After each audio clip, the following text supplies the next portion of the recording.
Hey guys, tonight we're heading back to Victorian London, specifically the summer of 1858, a summer so hot, so foul, and so unbearable that it brought the world's largest empire to its knees, with the power of smell alone. This was the era of crinoline dresses, cobblestone streets and Queen Victoria, but it was also the era of overflowing cesspools, rivers that frothed with human waste, and a city that collectively gagged for months on end. This is the Great Stink, and it wasn't just a bad summer. It was the crisis that forced London to face its filth. Now, before we dive in, if you like what I do here, go ahead and like the video and subscribe, but only if you genuinely enjoy these quiet dives into weird, forgotten history. No pressure. And let me know in the comments, where are you watching from, and what time is it where you are? It's always fascinating to see which corners of the world we drift into together. So, turn down the lights, maybe turn on a fan or some white noise in the background. Let yourself settle in, and let's ease into tonight's story. We begin in a city where the most feared thing was the river. It's July 1858, and London stinks. Not in the ugh, that alley smells like fish kind of way. Not even in the someone burned cabbage and now the whole flat is ruined kind of way. No, this is biblical, apocalyptic, a stench so foul, so persistent, so utterly overwhelming that it seeps into every thread of clothing, every breath, every single second of the day. People try to ignore it at first. They joke, they grimace, they wave handkerchiefs, perfumed with vinegar under their noses. But by midday, the joke's over. Because the Thames, the mighty winding river that cuts through the heart of London, is no longer just a river. It's a slow, churning ribbon of rot. And the sun? Oh, it's having a field day. Day after day of relentless heat is baking the surface of the water until it bubbles. Imagine a soup made from dead animals, raw sewage, chemical runoff, and about 3 centuries worth of bad decisions. Now imagine it's been left out in the sun for a week. That's your river. And here's the worst part. This is the drinking water. You wake up in your small London flat, the windows crack to let in what little air exists. The first thing you notice isn't the heat, though that's bad enough. It's the smell. It creeps in during the night and settles on your tongue before you even open your eyes. Sour, metallic, rotting, like boiled meat that's gone off, like a graveyard left uncovered. You try to go about your day, because what choice do you have? Outside, horses clop along cobbled streets, dragging carts of vegetables already wilting from the heat. A ragged boy shouts the day's headlines. Something about Parliament, again. But no one's listening. They're all too busy holding their breath. Even the upper crust, the lords and ladies who usually pretend this kind of thing doesn't exist, are starting to lose their composure. At Westminster, members of Parliament can barely sit through a session without gagging. The windows are shut, the curtains are soaked in chloride of lime, but it's no use. The stink finds its way in. It always does. Newspapers call it the Great Stink, which sounds kind of funny until you realise this isn't just a nuisance. It's a crisis. Markets are empty. Riversides are deserted. Business slows to a crawl. People are sick, not just from the smell, but from what's hiding in the water that caused it. Cholera has already swept through the city a few times this decade, and though no one quite knows how the disease spreads yet, everyone's got a theory. And every theory starts with the Thames. Doctors walk through the streets with vinegar-soaked masks. Women carry bouquets of lavender just to stay conscious. Men are shaving their beards, claiming the smell clings to the hair, but nothing really works. The smell isn't just in the air, it's in your clothes, your mouth, your soul. One man writes that to stand on the bridge in the evening is to risk one's life. Another suggests that anyone with lungs strong enough to walk the embankment deserves a medal. And yet life goes on, because it has to. You still have to get water, you still have to eat, you still have to work. You pass by the edge of the river and glance down, against your better judgment. The water is thick, almost solid looking. Flecks of grease and clumps of God knows what bob along the surface. Somewhere down there, someone's discarded chamber pot is floating beside the remains of a dead dog. You don't look too long. A barge captain nearby lights a cigar just to drown out the stench in his nose. A woman vomits into the gutter. A man mutters that the end times must be near. Everyone agrees, and yet somehow, this is still better than it was before. Because what we're smelling now, this overpowering stink, it's not a new problem, it's just the moment it boiled over. And so we begin our journey here, on the banks of a river turned to poison, in a city choking on its own past. This isn't just a story about smell, it's a story about what happens when you try to build a modern world on medieval plumbing, and wait a few centuries too long to fix it. Next, let's go back, before the stink, before the crisis, and see just how bad things had to get for London to finally say, enough. To understand how London reached the point of boiling sewage and vinegar-soaked curtains in Parliament, you have to go back, not just a few years, but a few centuries, because the Great Stink wasn't a fluke. It wasn't sudden. It was the natural, rancid consequence of a city growing too fast on foundations too old. Let's rewind to the early 1800s. London is exploding. The Industrial Revolution has turned the city into a machine that never stops moving. Factories rise. Workers flood in from the countryside. New neighbourhoods spring up in what seems like a matter of weeks. Rows of narrow, leaning houses slapped together like stage props. The population doubles, then triples. By mid-century, we're looking at over 2 million people crammed into a city that was never designed for more than a few 100,000. Now ask yourself this. Where does it all go? The waste, the water, the mess of everyday life? Answer, the Thames, and not just from the poor. Everyone dumps their filth into the river. Whole streets are lined with open gutters called kennels, where raw sewage trickles through the cobblestones. Household slop is poured directly into the drains, which often lead nowhere, or worse, loop back toward drinking water sources. Privies overflow into backyards. Cesspits fill up so frequently that night soil men, yes, that was a real job, have to come dig them out by hand and haul the contents away in barrels. That's if you're lucky, because by the mid-1800s, most of those cesspits are being shut down. Not replaced, just sealed off. The new thing, flush toilets, a wonderful invention except for one small detail. They flush straight into the sewer, and from there directly into the river. The more people upgraded, the worse it got. Suddenly the old drainage system, designed in the medieval period to handle rainwater, was being asked to carry millions of gallons of human waste, industrial runoff, and every disease known to Victorian medicine. It didn't stand a chance. And then there were the slaughterhouses.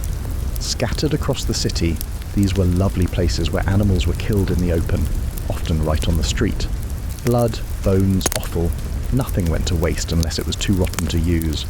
Then it was dumped in the gutters, the alleys, the river. Tanners, dyers and chemical plants did the same, each releasing their own cocktail of poisons. The Thames didn't just smell bad, it was bad. So chemically toxic, it was rumoured that fish died instantly if they wandered too close to certain parts. Now, imagine trying to live in this. You've got families living 5, 10 to a room, in buildings with no ventilation and no plumbing. Children drink from pumps just yards from overflowing privies. Disease doesn't knock, it just walks right in. And the thing is, London knew it had a problem. There were reports, pamphlets, committees. In 1849, during a cholera outbreak, physician John Snow, not the Game of Thrones one, mapped the cases and traced them to a single contaminated water pump. It was a brilliant discovery. The only issue? No one believed him. Why would they? Everyone knew it wasn't water that caused illness. It was smell. That's the kicker. The miasma theory, this idea that bad air spreads disease, dominated public health thinking. So the response to cholera wasn't to clean the water, it was to cover the stink. Lime, carbolic acid, even burning pitch, all used to mask the smell of death. People were treating the symptom, not the cause. By the 1850s, the system was buckling. The Thames wasn't just a dumping ground, it was the dumping ground. And as more people flushed, more waste surged into a river already choking on centuries of rot. So when the summer of 1858 arrived and the sun finally baked it all to the surface, it wasn't a surprise. It was a reckoning. This was the moment London could no longer pretend the problem was just downriver or someone else's responsibility. The river was the city's bloodstream, and it was septic. By 1858, the Thames had turned into a swamp of human misery. But here's the weirdest part. Even with all the evidence, even with the cholera outbreaks and the river that smelled like death warmed over, most people in London still didn't understand why any of it was happening. Because the science, well, it wasn't quite there yet. Let's talk about miasma. If you lived in the 19th century and got sick, chances are you or your doctor blamed it on bad air. That was the prevailing theory. Miasma wasn't a germ or a virus or bacteria. It was just a vibe. A foul, invisible fog that supposedly oozed from decaying material. Rotting meat, sewage, even damp basements, and poisoned your lungs. If you smelled something awful, that was disease entering your body. It made a strange kind of sense. Smells did seem to follow sickness, and the worse a neighbourhood smelled, the more people seemed to die. So the solution wasn't to find the microbes in the water, it was to cover up the stink, burn incense, sprinkle chloride of lime, hang scented cloths, paint your walls with tar, anything to stop the smell from reaching your nose. It's important to remember, germ theory hadn't caught on yet. The word bacteria wasn't part of everyday vocabulary. Pasteur was still doing experiments with flasks. Doctors washed their hands if they felt like it, and often they didn't. Disease wasn't something you could see, it was something you felt, and if it smelled bad, it must be dangerous. Which brings us to cholera. This wasn't a new problem. London had been hit by cholera epidemics in 1832, 1849, and 1854. Each wave killed thousands, mostly the poor, who lived closest to the worst conditions. During the 1854 outbreak, a man named Dr. John Snow did something radical. He made a map. He tracked every cholera case in a neighbourhood of Soho, street by street, and found they all clustered around one public water pump on Broad Street. His conclusion? The pump was the source. People were getting sick because they were drinking water tainted by sewage. To prove it, he had the pump handle removed, and just like that, the cases dropped. This should have been a turning point, a eureka moment. But it wasn't. Snow's theory flew in the face of everything the public and most physicians believed. Miasma had been the go-to explanation for centuries. The very idea that an invisible creature in water could cause death? That was too abstract, too modern, too French. Instead, his findings were largely dismissed, buried in reports, politely ignored by officials. A handful of reformers believed him, sure, but most people went on fighting smells with perfume. It didn't help that the river looked worse than ever. If it looked sick, and smelled sick, surely that had to be the problem.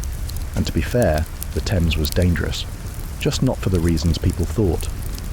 Meanwhile, the city doubled down on its fight against bad air. Parliament paid to douse curtains in chemicals. Households placed bowls of vinegar in every room. Churches burned frankincense during service. It was a kind of ritual cleansing, except it didn't actually clean anything. It just made the rot more theatrical. You had scientists and engineers shouting, "It's the water," and politicians replying, "Yes, but the smell is unbearable." It's like putting a bandage on smoke and hoping the fire goes away. And all the while, the poor kept dying, because they couldn't escape. They drank from pumps near cesspools. They washed their clothes in poisoned streams. They didn't have the luxury of denial or scented kerchiefs. They were living inside the problem, and the problem was killing them. But the public mood was shifting, slowly. Snow's data lingered. So did rising frustration. People were tired of cholera, tired of pretending the river was just smelly and not dangerous. And when the summer of 1858 hit, and the heat baked the Thames into a festering stew, it finally pushed the issue from science into politics. Because once the smell reached the noses of the powerful, something extraordinary happened. They finally started listening. If you want to know how bad it really was, don't look at Parliament. Don't look at the editorials or the pamphlets or the doctors with their vinegar masks. Look at the people who had to live in it, day in, day out, with no choice, no escape, and no voice loud enough to matter. Start in the slums of Southwark or Whitechapel. The alleys are barely wide enough to stretch your arms. The buildings lean inward, casting everything in permanent grey. Sewage seeps between the stones in the street, and the smell never leaves. Not during breakfast, not during sleep. It clings to your hair, your bedding, your breath. In these neighbourhoods, a house might mean a single room shared by 10 people, sometimes more. Whole families sleep on straw mats in corners, packed in like crates in a warehouse. There's no plumbing, no clean water, no privacy. Just a bucket in the corner, and if it's full, too bad. You're still using it. Every morning, someone has to carry it out and dump it. Not into a toilet, not into a system, just somewhere. Into the street, into the gutter, into the open drain that may or may not still be working. There are rules against it, technically. But when every house is doing it, who's going to stop you? And the water? You get it from the nearest pump. But here's the thing. No one knows where that water is really coming from. Some pumps are tapped into deep wells. Others, unfortunately, are drawing directly from the Thames, or from shallow sources polluted by nearby cesspits. You don't get to choose. You just drink. Children play in the alleys, splashing in puddles that shimmer with an oily sheen. Some of them are barefoot. Many have never seen a proper toilet. They cough through the night, wheeze through the day, and die young. 1 in every 5 children in London doesn't make it past the age of 5. The official cause is often something vague. Fever, diarrhea, decline. But everyone knows it's the water. It's the fifth. And the stench is constant. On hot days, it's suffocating. You try to eat, but food goes bad so fast you almost give up. Bread moulds, meat turns sour, milk sours by the hour. You hold your nose and hope for the best. Flies crawl on your face while you sleep. Rats dart across the floor while you pray. Diseases spread like gossip. Cholera is the big one, but there's also typhoid, dysentery, tuberculosis. Doctors might show up, eventually, but treatments are more guesswork than cure. Bleedings, tonics, prayers. The rich blame the poor for their conditions.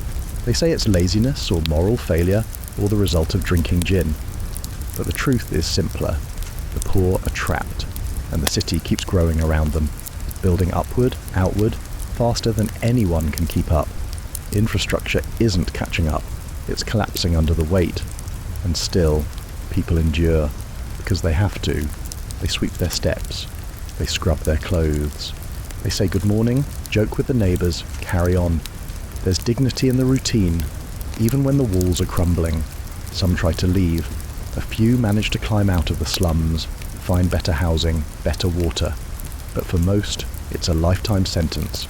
Born into filth, grow up in filth, die in filth. The only time you see the inside of a clean building might be the day you're buried.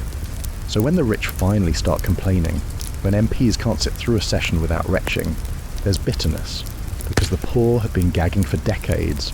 They didn't get columns in newspapers, they got cholera. The great stink isn't new to them, it's just what the world smells like. But change is coming, not because the city suddenly cares about its poor, but because the river's gotten so bad it's reached the noses of the powerful. By the summer of 1858, the Thames wasn't just a public health disaster, it was a full-blown national embarrassment. And now, finally, the stink had made its way to the one place that could actually do something about it, the halls of Parliament. Imagine you're an MP. You step out of your carriage on a boiling July afternoon. You're wearing your finest wool suit, because that's what gentlemen wear, even when it's 90 degrees and humid enough to peel wallpaper. You try to walk with dignity up the steps of the Palace of Westminster, and then it hits you. The smell, not a passing whiff, not something you can wave away with a handkerchief. This is thick, pungent, heavy. It clings to your moustache, crawls up your nose. You can taste it. Inside, it's even worse. The Thames runs right beneath the windows of the debating chambers, and now that the water level is low and the heat is high, every unspeakable thing that's been dumped into it over the last century is rising back up to say hello. Curtains are soaked in chloride of lime and draped across windows in a desperate attempt to block out the fumes. Some members hold scented sponges to their faces. Others tie handkerchiefs over their mouths. A few just try not to breathe at all. Debates are rushed. Speeches are shortened. One member actually suggests they just adjourn for the season and flee to the countryside. But here's the thing. This time, they can't ignore it. London's elite had turned up their noses, literally, for years, whenever the subject of sanitation came up. The deaths, the slums, the overflowing cesspools, those were problems for someone else. But now, Parliament itself is choking, and when the country's most powerful men can't sit through a session without gagging, something remarkable happens. They act. Suddenly, the issue isn't the poor need better hygiene. It's the river is threatening the operation of government. A few newspapers even publish editorials saying the stench could cripple democracy. It sounds dramatic, because it is, but it worked. Enter Joseph Bazalgette, Chief Engineer of the Metropolitan Board of Works, a man whose name sounds like a Dickens character but who, in reality, was about to save the largest city on earth. Bazalgette wasn't a showman, he wasn't flashy, but he was smart, methodical, and, maybe most importantly, he believed in building things that lasted. He'd been proposing a massive overhaul of London's sewer system for years, and now, thanks to the river's timely rebellion, he finally had the funding, the public support, and the political green light to do it. His plan? Bold, simple, immense. Build miles of underground brick-lined sewers that would intercept the waste before it hit the Thames. Pump it out of the city, let the river breathe again. It wasn't a patch, it wasn't a bandage. It was a complete transplant of London's failing organs. And it wasn't cheap, but this time no one argued. Parliament passed the bill with a speed that bordered on panic. The money flowed almost as fast as the sewage. Construction began immediately, but change wouldn't come overnight. The summer of 1858 dragged on. So did the smell. It baked into Parliament's curtains, into the upholstery, into the very stone of the city itself. Visitors from abroad were horrified. Local businesses near the river shut down entirely. One commentator wrote that the Thames has become a plague-bearing serpent coiled at the heart of the empire. That wasn't metaphor. That was Tuesday. Still, there was a new feeling in the air. Not hope exactly, but movement. A sense that finally someone was laying bricks, drawing plans, thinking long-term. London had held its nose for centuries. Now, at last, it was rolling up its sleeves. When most people think of revolution, they picture riots, speeches, flames. But London's most important revolution in 1858 didn't happen in the streets or on the steps of Parliament. It happened underground, with bricks, mortar, and a man who believed that the future should be clean. Joseph Bazalgette wasn't trying to be a hero. He was an engineer, a planner, the kind of man who measured twice, then measured again just to be sure. But when London finally gave him the green light, he didn't just fix the problem, he reimagined the entire way a city could live. His plan was almost impossible in scale. Intercept the waste before it reached the Thames, move it far enough away from the city, and then, only then, release it. No more dumping raw sewage directly into the river that fed the capital. No more playing chicken with cholera. The core of his design was the intercepting sewer system, a network of massive underground tunnels designed to catch everything from house drains to rain runoff and funnel it east, out of the city. It was like giving London a second bloodstream, only this one carried away the poison. To pull it off, Bazalgette needed more than a few pipes. He needed thousands of workers, miles of materials, and some of the toughest bricks ever fired in a kiln. London clay is stubborn stuff, dense, sticky, unpredictable, but he knew how to work with it. His tunnels weren't haphazard trenches, they were graceful curved structures designed to last for centuries. Some were big enough to drive a carriage through, and the numbers? Staggering. Over 1,300 miles of sewers, much of it built by hand. 318 million bricks. 880,000 cubic yards of concrete. Brick by brick, pipe by pipe, the city's waste was being rerouted, hidden, contained, managed. But the genius wasn't just in the scale, it was in the foresight. Bazalgette knew London would grow. He knew population would rise, so he overbuilt, deliberately. He calculated the volume of sewage the city produced and then doubled it, just in case. At the time, some critics called it excessive, wasteful even, but today his system is still in use. Over 150 years later, those same tunnels are still carrying waste away from the city. And it wasn't just underground. Above the sewers, new embankments were built along the Thames, beautiful stone riverbanks that gave the city parks, walkways and roads. People thought they were just beautification projects, but they were actually hiding vast chambers of brick and pipe beneath the surface. That's how Bazalgette worked. Quietly, practically, elegantly. Of course, it wasn't all smooth sailing. Construction ran into problems. Unstable ground, rising costs, worker injuries. And Victorian London wasn't exactly a model of safety regulations. Men died building those tunnels. Some from cave-ins, some from disease, some from sheer exhaustion. But slowly, brick by brick, the new London began to take shape. And then, it started to work. The river stopped bubbling. The stink began to fade. People could walk the embankment without gagging. Boats returned, businesses reopened. It wasn't immediate, projects of this scale never are, but the difference was unmistakable. The great stink had forced the issue, but Bazalgette had solved it, and he didn't do it with fanfare. There were no parades, no triumphant speeches, just a quiet transformation beneath the surface, as sewage stopped flowing through city streets and started moving. Unseen, through a hidden world of tunnels and valves, London had flushed its past away, and in its place it built a system that would outlast kings, wars and empires. Next, we drift through the final days of the old Thames and watch as a river, once feared, slowly begins to breathe again. By the early 1860s, something remarkable began to happen in London, not with a bang, but with a sigh. The smell faded. Slowly, almost imperceptibly at first, the choking stench that had haunted the city for generations began to lift. The river, once thick with human waste, was no longer bubbling under the weight of its own rot. The water cleared, not clean, not yet, but no longer deadly by default. The great stink was over. It didn't vanish overnight. That summer of 1858 had left a scar.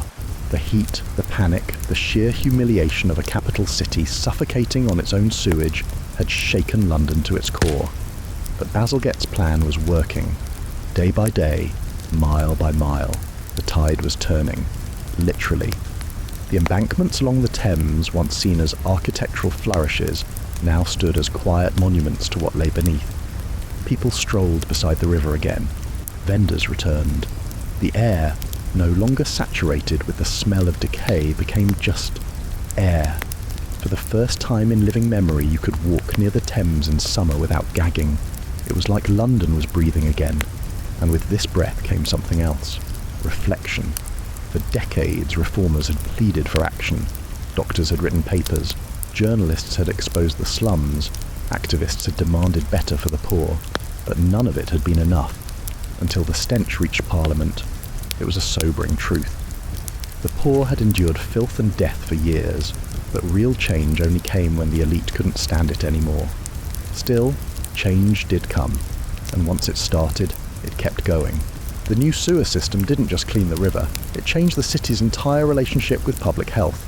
For the first time, sanitation wasn't just about individual cleanliness or personal morality.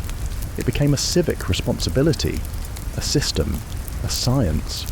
And people started thinking differently about housing, about water, about who gets sick and why. It wasn't just bad luck anymore. It wasn't miasma. It was infrastructure. It was access. It was inequality, built brick by brick over centuries. And Bazalgette's work, practical as it was, had philosophical weight. He had shown that you could solve enormous problems with design, that a city could be engineered not just for beauty or order, but for survival. Of course, not everyone celebrated him at the time. There were those who grumbled about the cost, about the disruption, about the politics. But history tends to keep the receipts, and over time Bazalgette's name became synonymous with foresight. His sewers, still intact today, carry the waste of millions, quietly, invisibly, efficiently. They are, quite literally, the reason London is livable. And as for the Thames, it took time, but it healed. By the turn of the 20th century, fish had returned to parts of the river once considered biological dead zones. Boaters ventured out again. Children were no longer warned to stay away from the banks. In 1957, the river was declared biologically dead once more.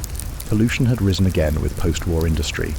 But the memory of Basil Gett's vision sparked yet another wave of environmental reform. Today, the Thames is considered one of the cleanest metropolitan rivers in the world.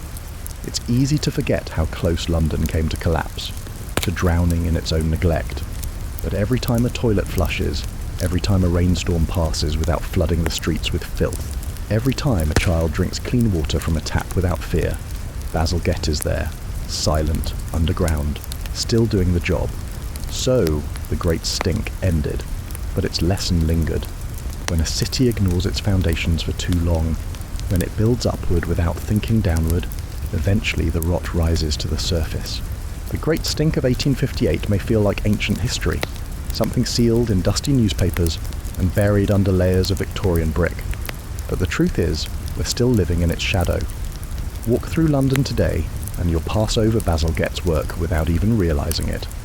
Beneath the pavements, the gardens, the traffic, his sewers are still flowing, carrying away waste in the quiet, constant hum of a system that just works. And because it works, we forget it exists, which, in a way, is the highest compliment an engineer can receive. But the deeper legacy of the Great Stink isn't just pipes and pumps, it's how we think about public health, about what we owe each other as members of a city or a society.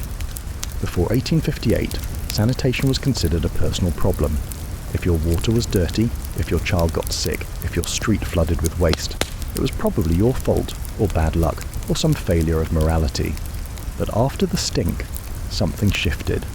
People started to see disease and filth not as isolated accidents, but as signs of a broken system. And fixing that system wasn't just charity, it was survival. That idea that health is collective, that infrastructure matters, that no one truly escapes the consequences of neglect, is still with us. Or at least, it should be. Because even now, in cities around the world, the same patterns repeat. Overcrowded housing, failing pipes, polluted rivers, communities living beside garbage dumps while others look away. When infrastructure breaks down, it never breaks down evenly. The burden always falls first and hardest on the people with the fewest options. In that sense, the Great Stink wasn't just a one-time event, it was a warning. Ignore your foundation, and it will rise up to remind you. And then there's the question of visibility. In 1858, the problem was impossible to ignore because it hit the senses like a hammer. Today, the crises are often quieter. Contaminated drinking water in a poor neighbourhood, a lead pipe system that no one can afford to replace, a flood made worse by outdated drains. These don't smell, they don't make headlines, until it's too late.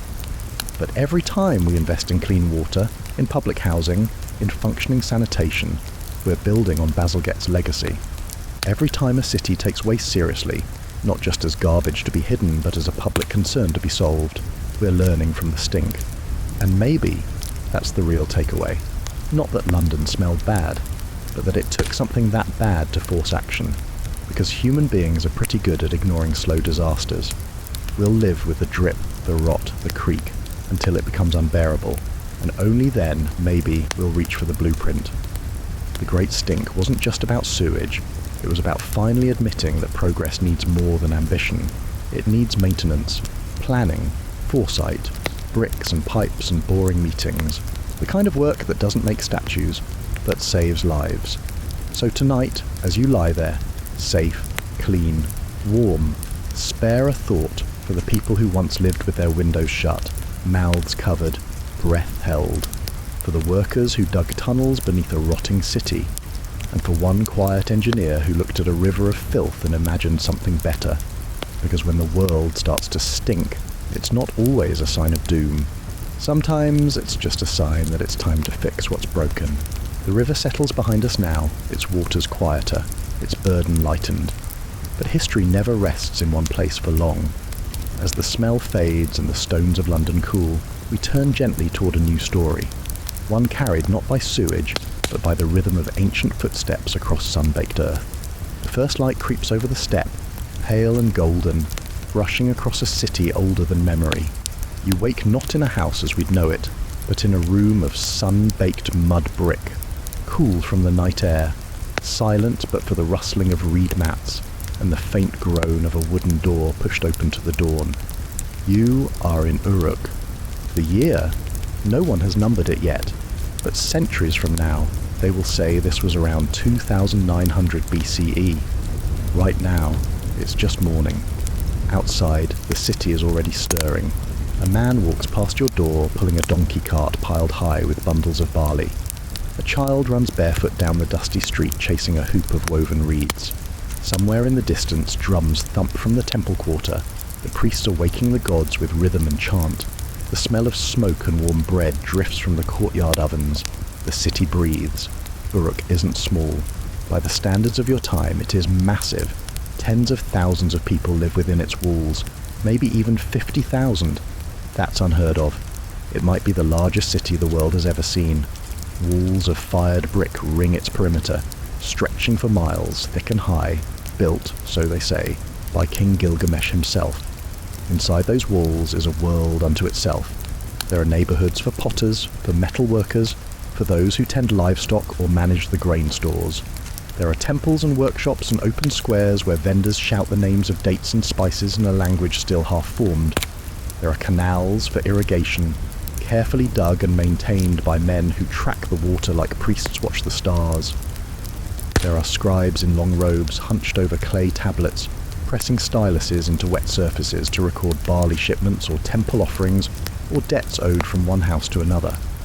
This is a city, but not as we know it. It's not paved in marble or lit by lanterns. It's dusty, uneven, loud and fragile. But it is new, and that makes it holy. Here, humanity's trying something different. Not just to gather, but to build together. Not just to survive, but to organize. You walk through the market square. There are baskets of dried fish, bowls of dates, goat milk in ceramic jars, reeds twisted into rope. A man carves cylinder seals, rolling one across a wet tablet to prove a transaction. No one speaks of money, not yet, but value is known and tracked just as the rains are tracked, just as the stars are. Above the low roofs, 2 ziggurats rise, tiered temples of mud and brick, squared and solemn, built to lift humans closer to the gods. The Iana district, sacred to Inanna, the goddess of love and war, is a hive of ritual. Priests chant. Temple maidens grind herbs for offerings. Every step is practiced. Every wall painted in symbols that hold power beyond their lines. The divine isn't something far away here. It lives in the very architecture, and through it all runs the rhythm of labour. Uruk runs on work, on brickmakers and barley planters, on ox drivers and scribes, on the hands of thousands who will never be named, but without whom nothing would stand. The city hums, not with machines, but with coordination, with task and tally. It is held together by memory, by expectation, and slowly by writing. Because here, right now, language is changing. People no longer just speak. They press words into clay, marks for numbers, marks for names. And from that act, simple, strange, astonishing, history begins. By midday, the sun hangs high and fierce. The air buzzes with flies. Men nap in the shade. Women haul water from the canal. Children help grind grain. Nothing is hurried, but everything moves. Even the silence is busy. And as evening falls over Uruk, oil lamps flicker in doorways. The ziggurats catch the last red light. A priest chants to the fading sky. Somewhere, a boy scratches symbols into a tablet by firelight, learning to speak with his hands. This is the city. Not a ruin, not yet, not a name in a textbook or a myth passed down in fragments. This is Uruk, living, breathing, working, praying. Tomorrow it will rise again. Before there was Uruk, there was river. 2 of them, to be exact, the Tigris and the Euphrates, flowing slow and brown through the flat belly of Mesopotamia. Between them stretched a plain of shimmering heat and stubborn mud, where nothing grew on its own. But when the floods came each year, spilling silt and promise across the land, people learned to tame the water. They dug canals, built embankments, marked seasons by the river's moods, and then they stayed. It didn't happen all at once. First came the villages. Mud brick houses clustered beside the fields. Families grew wheat and barley, raised sheep and goats traded with neighbours. Simple, practical life. But year by year, the harvests grew bigger. Surpluses began to pile up. Grain stored in jars, goats bred for trade, clay pots stamped with ownership marks. And slowly, something began to take shape. Management. Someone had to count. Someone had to decide when to plant, when to dig, who got how much water. Leadership emerged, not kings with crowns, but elders, priests, scribes. People who carried not weapons, but knowledge, who remembered how deep the canals needed to be, how much barley could be given in exchange for a jug of oil. From that, cities were born. Uruk didn't appear out of nowhere. It rose from this long experiment in organisation, but when it arrived, it came fast, and it came big. By 3200 BCE, Uruk was unlike anything the world had ever seen. A city of temples and trade, of specialised labour and planned streets. Walls nearly 10 kilometres long enclosed the urban sprawl. At its heart stood the Eanna temple complex, dedicated to the goddess Inanna, and the massive Anu Ziggurat, a stepped platform built for the sky god himself. These weren't just places of worship, they were centres of power, bureaucratic hubs, warehouses, courts, schools. Here religion and record-keeping were the same thing. Each temple had its own estate, its own workforce, its own economy. They owned fields, herds, workshops, and someone had to keep track of it all. Every measure of grain, every jar of beer, every sheep lent to a shepherd, and expected to be returned with interest. This is where writing was born. Not to tell stories, not yet, but to solve a problem. A city needs memory, and humans forget. So they wrote. At first, it was simple. Tokens in clay envelopes, each shape meaning something, then impressions, then symbols. Over time, those symbols became styluses pressed into wet tablets, each mark a code for things. 10 goats, 4 jars, 1 worker. This was cuneiform, the first writing system, invented not for poetry, but for accounting. With writing came permanence. With permanence came rules, and with rules came power. Uruk became more than a city, it became the model. Its ideas spread along trade routes and riverbanks. Other towns copied its buildings, its priesthoods, its signs. The so-called Uruk expansion sent colonists, merchants and scribes across Mesopotamia, leaving behind fragments of its language and influence wherever they settled. This wasn't conquest by the sword, it was the quiet takeover of systems, a kind of cultural gravity. Uruk also invented something else, public architecture. Not just homes, but temples, storehouses, courts, buildings made for the collective, not the family. Spaces where no one lived, but where everyone belonged. It was the first time humanity said, this is for us, together. And the labour behind it? Organised, immense, relentless. Brickmakers stamped thousands of uniform blocks. Stonecutters shaped foundations. Carpenters worked without nails. Every job had a place. Every place had a scribe. But with that complexity came hierarchy. Some people gave orders, others followed them. Some lived near the temples, others lived near the waste pits. Power concentrated quietly behind the walls of the ziggurats. The priests knew the rituals, the scribes knew the numbers, and the labourers mostly knew exhaustion. Still, for centuries it worked. Uruk thrived not by force, but by function. It didn't just grow food, it stored it, taxed it, redistributed it. It didn't just build homes, it built civilization. Here, for the first time in history, people began to live not by family, but by system, by schedule, by code. This was the price, and the promise of the city.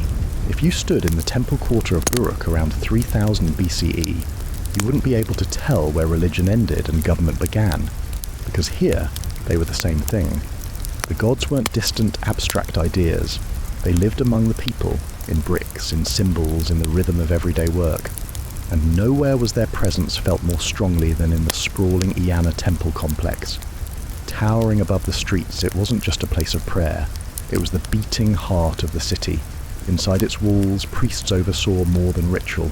They managed land, grain, workers and livestock.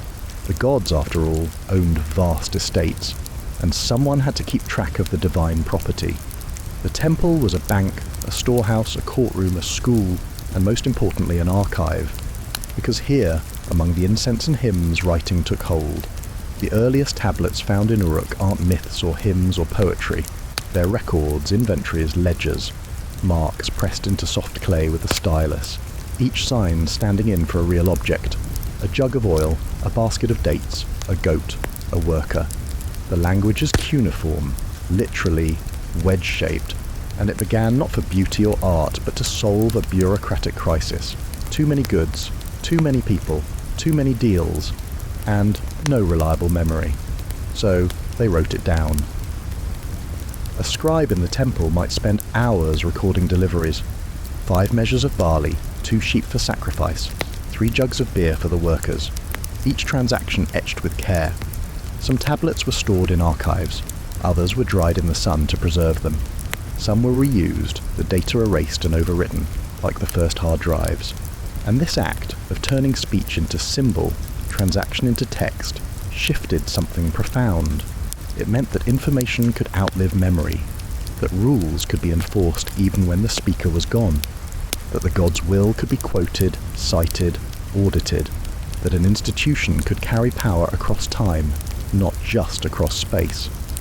Uruk's rulers understood this. The city didn't have kings in the modern sense, not at first. Instead, it had priest-rulers, called Entsi, who governed as stewards of the divine. They mediated between heaven and earth, between people and gods, using rituals and records alike. Power came not from charisma or conquest, but from knowledge, from access to the sacred texts, to the proper rites, to the flow of goods through the temple's gates. It was a quiet kind of control, but not all of it was peaceful. Temples demanded offerings. Workers were assigned to temple fields, sometimes forcibly. Debts mounted, recorded neatly in clay but not always paid. Grain could be withheld, labour could be taxed, and punishment could be both divine and material. The gods were generous, but they were also accountants. Inanna, the goddess of love and war, was said to hold the me, the divine laws that governed civilization itself. In her temples, those laws were enacted every day, not just in prayer, but in contracts, in the tallying of goods, in the rhythm of temple economies that shaped the city outside. This was the paradox of early civilization. The gods lifted you up and kept you in line. Still, the people of Uruk didn't seem to mind. For many, the temple was stability, predictability, a shared rhythm. The priest told you when to plant, when to harvest, when to celebrate, when to grieve, and the records made sure you got your share, at least in theory.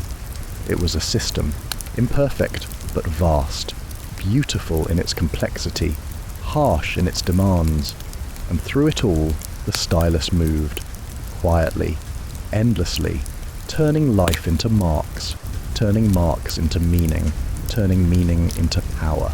Long after the dust settled on Uruk's walls, one voice kept speaking. His name was Gilgamesh. Half king, half god, all legend, he was said to have ruled Uruk sometime in the 3rd millennium BCE. A mighty builder, a tireless warrior, a restless soul who challenged the gods and wandered the edges of the world in search of immortality. Whether he was real is beside the point. What mattered was that he became memory, etched in clay, passed from tongue to tongue, carried through centuries like a sacred echo. The Epic of Gilgamesh, written and rewritten across the ages, is more than just the world's oldest known epic. It's a mirror. It reflects what Uruk feared, what it desired, and what it could never control. In the opening lines we're told that Gilgamesh built the great walls of Uruk, walls that still stood, long after empires rose and fell. The city itself becomes part of his myth, and he becomes part of its bones. But for all his strength, for all his divine blood, Gilgamesh is not at peace. He begins as a tyrant, overpowering, unchecked, bored. So the gods send him a challenge. Enkidu, a wild man shaped from clay, who lives among animals and knows nothing of cities or kings. They fight, they become friends, and then they go on adventures that blur the line between heroism and hubris. They slay monsters, insult gods, cut down sacred forests, win glory, And then Enkidu dies.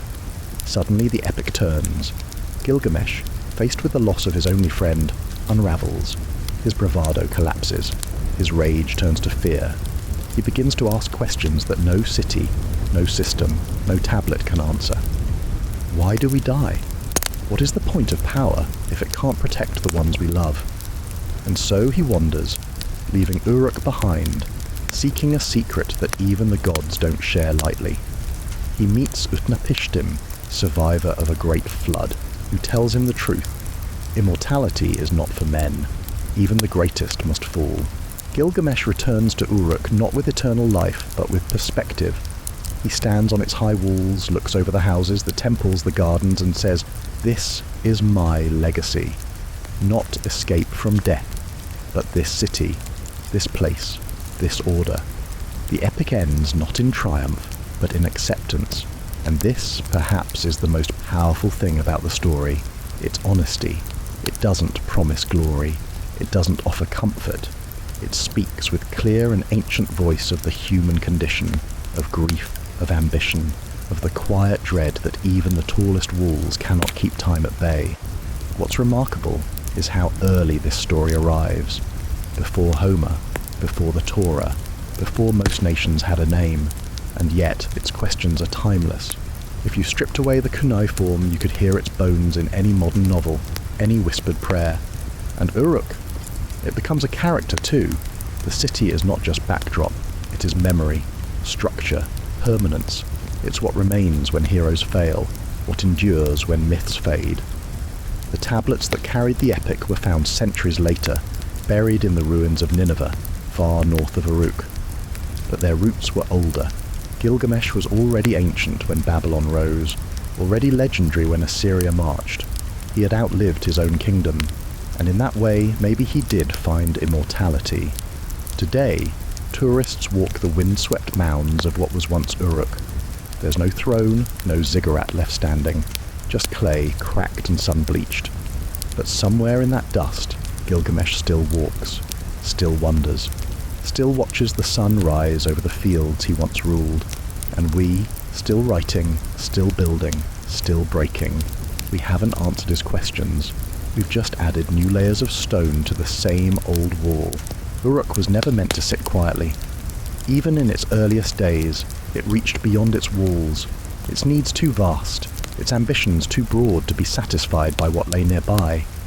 The fields around the city fed its people. The reeds built its homes. The river watered its crops. But stone for building, metal for tools, timber for beams, those things had to come from far away. And so, Uruk extended its fingers across the land. Clay tablets show evidence of trade routes stretching hundreds of miles. From the mountains of Anatolia came copper. From distant shores, lapis lazuli, a rich blue stone rarer than gold. Boats glided up and down the Euphrates, loaded with jars of oil, baskets of grain, wool, hides and beer sealed with bitumen stoppers. Caravans of donkeys trudged through the dust, linking city to city, carrying not just goods, but ideas. This was the Uruk expansion, a phenomenon that saw the culture of Uruk, its language, its architectural style, its writing, even its religious iconography, spread throughout southern and central Mesopotamia and beyond. Archaeologists have found outposts, settlements and trading posts that bear the unmistakable stamp of Uruk's influence, not conquered necessarily, but absorbed, pulled into the orbit of a city that had figured out how to function on a scale the world had never seen. This was not empire in the modern sense. There was no standing army marching in formation, no official declaration of control. It was subtler, economic, cultural. The presence of scribes, the construction of Uruk-style temples, the standardization of weights and measures, these things were powerful, and like the city itself, they were persistent. But trade doesn't flow in one direction forever. The same routes that brought prosperity could also bring conflict. Resources meant competition. Canals diverted water away from neighbours. Settlements built too close to existing towns sparked resentment. And as the world became more interconnected, it also became more tense. Other cities rose: Lagash, Kish, Ur, Eridu. Each had its own gods, its own temples, its own ambitions. Mesopotamia was becoming a patchwork of city-states, each fortified, each led by its own NC, each claiming legitimacy from the divine. And with multiple centers of power came a new feature of civilization: organized war. Uruk, like the cities around it, began to build for defense. Its mighty walls, traditionally credited to Gilgamesh, were not decorative. They were protection against rival cities, against uprisings, against the growing threat of instability. Sometimes conflict flared over water rights, other times over trade routes. Temples were sacked, fields were burned, armies, such as they were, clashed not in open fields but in brutal, chaotic raids, quick strikes, seizures of livestock and grain, humiliations of rivals. And yet, amid all this, Uruk remained. Not untouched, but unshaken, its cultural weight still immense, its reputation still towering. Even in war, it exported more than it destroyed. What makes this period so remarkable is how deeply intertwined war and administration became. Victory wasn't just measured in spoils, it was measured in how well you could manage what you took. Did you have scribes to count the grain, priests to justify the conquest, canals to redirect? And Uruk had those tools. It had invented them, but the balance was delicate. As cities grew and rivalries deepened, the land itself began to feel the pressure. Irrigation was both lifeline and liability. Salts from the river began to build in the soil. Fields that once yielded bounty now gave brittle stalks. The more a city depended on its systems, the more vulnerable it became when those systems faltered.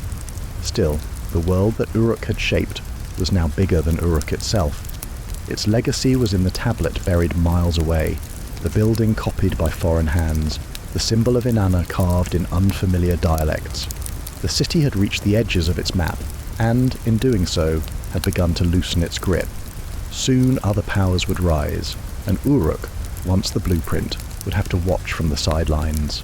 It didn't happen overnight. There was no single disaster, no dramatic invasion, no king dragged from his ziggurat by a rival army. Uruk didn't fall with a scream, it faded with a sigh. And like many great cities, its decline began not with enemies at the gate, but with the slow betrayal of the very systems that had once made it thrive. Start with the soil. The land around Uruk had always been fertile, but fragile. The rivers brought life, but also danger. Each year, floodwaters soaked the fields and left behind a thin crust of salt. For generations, this was manageable. Farmers rotated crops, dug new canals, adjusted. But the more the city grew, the harder the land was pushed. Wheat no longer thrived. Barley, more salt-tolerant, took its place. Then even barley began to struggle. Yields dropped, fields dried out or flooded unpredictably. The food supply, once reliable, began to falter, and with it, so did confidence in the institutions that had always promised order. The temples still demanded offerings, the scribes still recorded taxes, but there was less to give, less to tally. People began to leave, quietly, steadily. Some drifted to newer cities like Ur or Lagash, where the water ran clearer or the gods listened more closely. Others stayed, scraping what they could from thinning fields, watching the horizon. Then came the politics. As Uruk's resources declined, so did its influence. Rival city-states grew bolder. Trade shifted toward more stable centers, and new powers emerged. Stronger, more centralized, more militarized. In time, Sargon of Akkad would rise to unify much of Mesopotamia into the world's first true empire. Uruk, once the beacon of civilization, now found itself just one city among many. Important, yes. Historic, but no longer central. The age of the temple city was giving way to the age of kings and conquest. Yet even then, Uruk didn't vanish. It adapted, shrunk, a city within its old bones. The great ziggurats still stood, though the crowds around them thinned. The scribes still taught cuneiform, though fewer students came.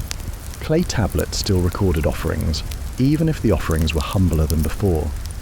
By 2000 BCE, Uruk was no longer a power, but it was still there, and that endurance mattered. Because what made Uruk special wasn't just its size or its walls or even its myths. It was that, for centuries, it had figured out how to make complexity livable.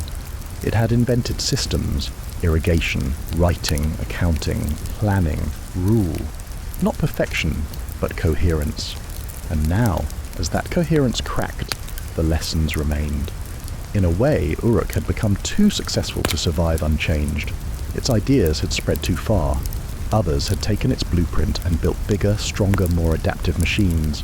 The city had seeded a world in which it no longer ruled, but the quiet decline was no less profound than a battlefield defeat, because here is where the illusion breaks, that greatness, once achieved, is permanent, that invention guards against erosion, that walls hold forever. In the end, what undid Uruk wasn't some foreign sword, it was time, salt, dust, the long, slow wearing down of a system that had run beautifully until it didn't. And yet, what a run. Few cities last 500 years. Fewer still leave behind a story that stretches 4,000 years past their prime. Uruk had done both. Stand in the desert where Uruk once rose, and at first, you see nothing, just low mounds of dirt, wind tracing lines through sand, a horizon so flat it feels carved by a ruler. No grand walls, no statues, no towers reaching for the gods. The ziggurats are gone, collapsed into the very clay that once lifted them high. The temples are dust, the streets are silence, but look closer. The ground is littered with fragments, tiny curved shards of pottery, bits of fired brick, splinters of stone carved with the faintest marks. Dig a little and you'll find tablets, still legible after thousands of years, the wedge-shaped strokes of cuneiform pressed deep into hardened clay. Records of barley deliveries, prayers, contracts, names. This is what Uruk left behind. Not marble, not monuments, but memory, baked into earth. And that's fitting, because Uruk was never about glory. It was about order, about shaping the chaos of nature and need into something structured, shareable, repeatable. It was humanity's first experiment with large-scale living, and for centuries it worked. Its people are long gone, but their voices whisper through those clay tablets, through the stories that followed them, through the very shape of our world. Because Uruk didn't just invent writing, it invented the idea of the city, a place where strangers live side by side, not because they are kin, but because they agree to, a place where law outlasts the lawgiver, where labour is divided, where goods are counted, where gods are worshipped in buildings big enough to be seen from miles away, where memory is no longer oral but archived, preserved, referenced. Every modern city still carries its imprint, the zoning of space, the division of labour, the tax ledger, the temple or courthouse standing at the centre, even the idea that you can govern thousands with an organised system that began here. But the price was steep. To build Uruk, humanity had to surrender certain things. The wild, the simple, the self-sufficient. It traded freedom for structure, instinct for rule, silence for noise. It gained permanence, and with it, vulnerability. When Uruk declined, it wasn't because it failed at being a city. It was because it succeeded, so completely that others built on its foundation, outpaced it, evolved. Uruk didn't collapse in fire. It simply became background. The prototype quietly retired after generations of faithful service. And yet, the dust remembers. Archaeologists began digging in the early 20th century. They uncovered walls, courtyards, temples. They gave names to buildings no longer alive. And in doing so, they reminded the world of something important. That what we think of as ancient was once new. That what we assume to be inevitable, the market, the calendar, the archive, the city gate, all had to be invented by people, with hands, with questions, with needs not so different from ours. Uruk didn't vanish. It transformed into story, into myth, into a lesson scratched into clay, that humans can build wonders, but time will always brush its fingers across the surface. Even now, as we sit in glass towers and type on screens and drink water pumped through invisible pipes, we are still walking through the long shadow of that first city. The dust rises behind us, The bricks crumble beneath us, but in every city street, every shared law, every written word, Uruk still lives. The clay cools now, the chants fade, the dust of Uruk settles into silence once more, leaving behind only echoes and etched lines in forgotten stone. But time moves on, and so do we. Centuries pass, kingdoms rise, crumble, rise again, and far from the heat of Mesopotamia, in a stone cloister tucked deep in the forests of medieval Germany, another voice begins to stir, quieter but no less powerful, a woman who would see visions in the dark and dare to write them down. She was born beneath the sweeping skies of the Rhineland in the year 1098, the 10th child of a noble family. A girl, frail from birth, quiet and pale, prone to visions she couldn't explain and illnesses no one could name. They called her strange, delicate, but in a world where birth order meant everything, the 10th child was destined for the church. It was a practical decision, one less dowry to pay. And so, at the age of 8, Hildegard of Bermersheim was given not just to God, but to stone. They brought her to the monastery of Disibodenberg, a remote complex perched among the hills. There, she was enclosed, literally, within the walls of a small anchorage attached to the Benedictine monastery. Not alone, but with another woman, Jutta von Sponheim, a noble woman turned anchoress, already revered for her piety and self-denial. The anchorage was not a room, it was a cell. Stone walls on all sides, with a small slit for food, for confession, for a brief glimpse of the world she'd just left. Once enclosed, she would not leave again, not for years. Not until her youth had passed, and something older, stranger, and stronger had taken root inside her. What was it like, that first morning? There was no sunlight, only a dim, shifting glow from oil lamps, the smell of wax and old wood, the cold that rose from the stone floor and never quite left your skin, silence so deep it became its own kind of sound. And in that silence, visions. Hildegard didn't have a word for them yet.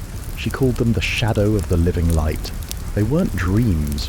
They came to her awake, unbidden. Shapes and colours and flames that shimmered behind her eyes, voices that whispered truths she could barely comprehend. Sometimes they brought comfort, sometimes terror. She told no one. Jutta was strict. She fasted until her skin clung to bone. She bound herself to a rule of prayer and mortification, teaching Hildegard the Psalms by heart, the rhythm of the liturgical hours, the practice of obedience. But she was kind too. She saw something in Hildegard, not strength exactly, but intensity, a mind that burned low but steady. They spent years that way. Days began in darkness and ended in chant.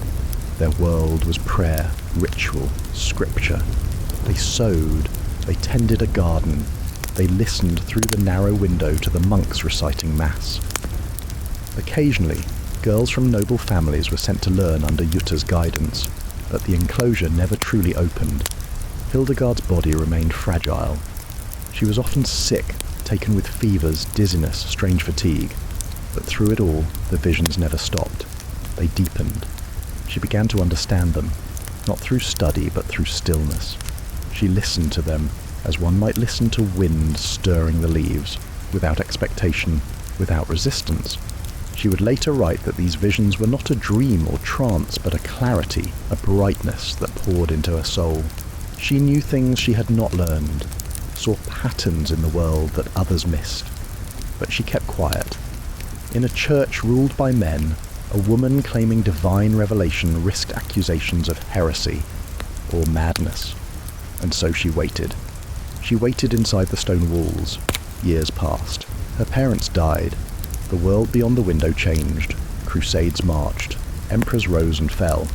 But inside the anchorage the rhythm remained unchanged. Prayer, fasting, study, silence, and vision. She began quietly to write them down. Not yet for others, just for herself. Words poured through her in careful lines. Strange symbols, luminous descriptions, glimpses of a universe pulsing with divine order. She didn't yet know that these fragments would someday become civias, one of the most astonishing theological works of the Middle Ages. For now she was still a child in a stone room, unknown, unseen, but the light was already speaking, and when it spoke loud enough she would no longer be able to keep it in. The cloister does not rush. Time inside the walls moves differently. There are no seasons in stone, only the slow procession of bells, prayers, silence, and labour. Morning bleeds into noon without announcement. Night slips in like a shadow behind a chant. This was Hildegard's world. As the years passed, her body grew, but the walls stayed the same. Disibodenberg was her cradle, her school, her monastery, and her tomb, if she had followed the rules. It had been built for contemplation, not comfort. The rooms were small, the food plain, the routines unyielding. But within that narrow life, Hildegard's mind stretched. The day began before sunrise. Matins, then lauds, the long procession of psalms and chant to mark the hours. Prayer was the frame around everything, before eating, before sleeping, before work, before rest. The divine office wasn't a duty, it was the architecture of their minds. Meals were silent. Conversations happened in whispers, if at all. Instead there were gestures, nods, and the quiet scraping of spoons in wooden bowls. Bread, herbs, brother, the occasional egg or piece of cheese. Simplicity as virtue, hunger as discipline. Labour filled the gaps between prayers, tending to the small cloister garden, grinding herbs for healing salves, copying manuscripts, slow, deliberate strokes on parchment, learning to make ink, cleaning, mending, maintaining. The nuns did not live apart from the world to escape work. They lived apart to give all work meaning. Jutta von Sponheim remained the centre of that enclosed world. She was stern but steady, her body gaunt from fasting, her spirit focused on penance and devotion. For Hildegard, she was mentor, mother, mirror. Jutta had chosen this life freely, had turned from the nobility to live in this cloister, her beauty cloaked in wool and silence. Hildegard had not chosen, but she adapted, and she watched. Every crack in the wall, every pause between chants, every plant that bloomed behind the stone. Hers was a mind always reaching outward, even when her body could not follow. There were others, eventually more girls sent by noble families. A small community grew, still under Jutta's leadership, still bound by the rule of Saint Benedict. But even with others beside her, Hildegard's world was internal. The visions continued, sometimes soft, sometimes blinding. She did not speak of them. Not yet. In those early years, they were not declarations. They were weight, pressure, not inspiration, but urgency. Sometimes they came during prayer, sometimes while grinding herbs, sometimes in the silence just before sleep.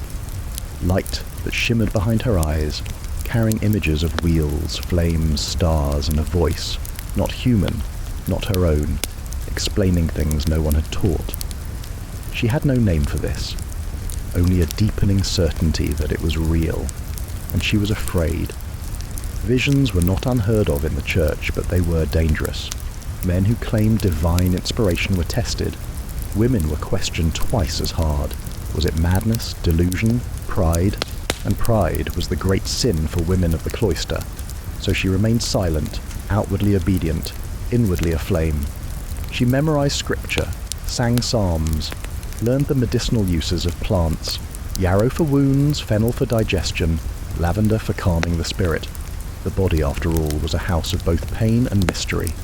Hildegard came to know its patterns, its ailments, its hidden harmonies. Her sickness remained. Episodes of weakness, blinding light, aching joints. But she endured. If anything, it deepened her sense of calling. Pain, like silence, had become part of her vocabulary. Jutta aged. Her fasting wore her down. Her speech slowed. Her body faded. And as her presence dimmed, Hildegard began, quietly, cautiously, to grow. She became the one other girls looked to, the one who remembered all the psalms, the one who knew which herbs to boil for a fever, the one who could read, not just words, but moods, patterns, souls. Years passed like wind over water, smooth on the surface, deep beneath.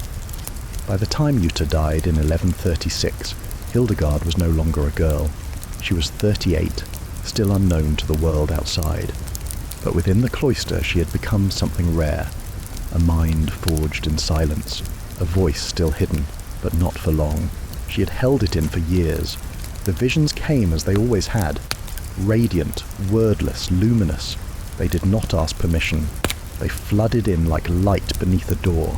Hildegard had learned to live with them, to endure them in silence, to keep her hands steady while her soul burned, until one day she couldn't anymore. The year was 1141. Hildegard was 42. By then she was the elected leader of the small community of women at Disibodenberg, following Jutta's death. But she had not yet written anything of her own, not officially. She had not claimed her voice. Then the vision changed.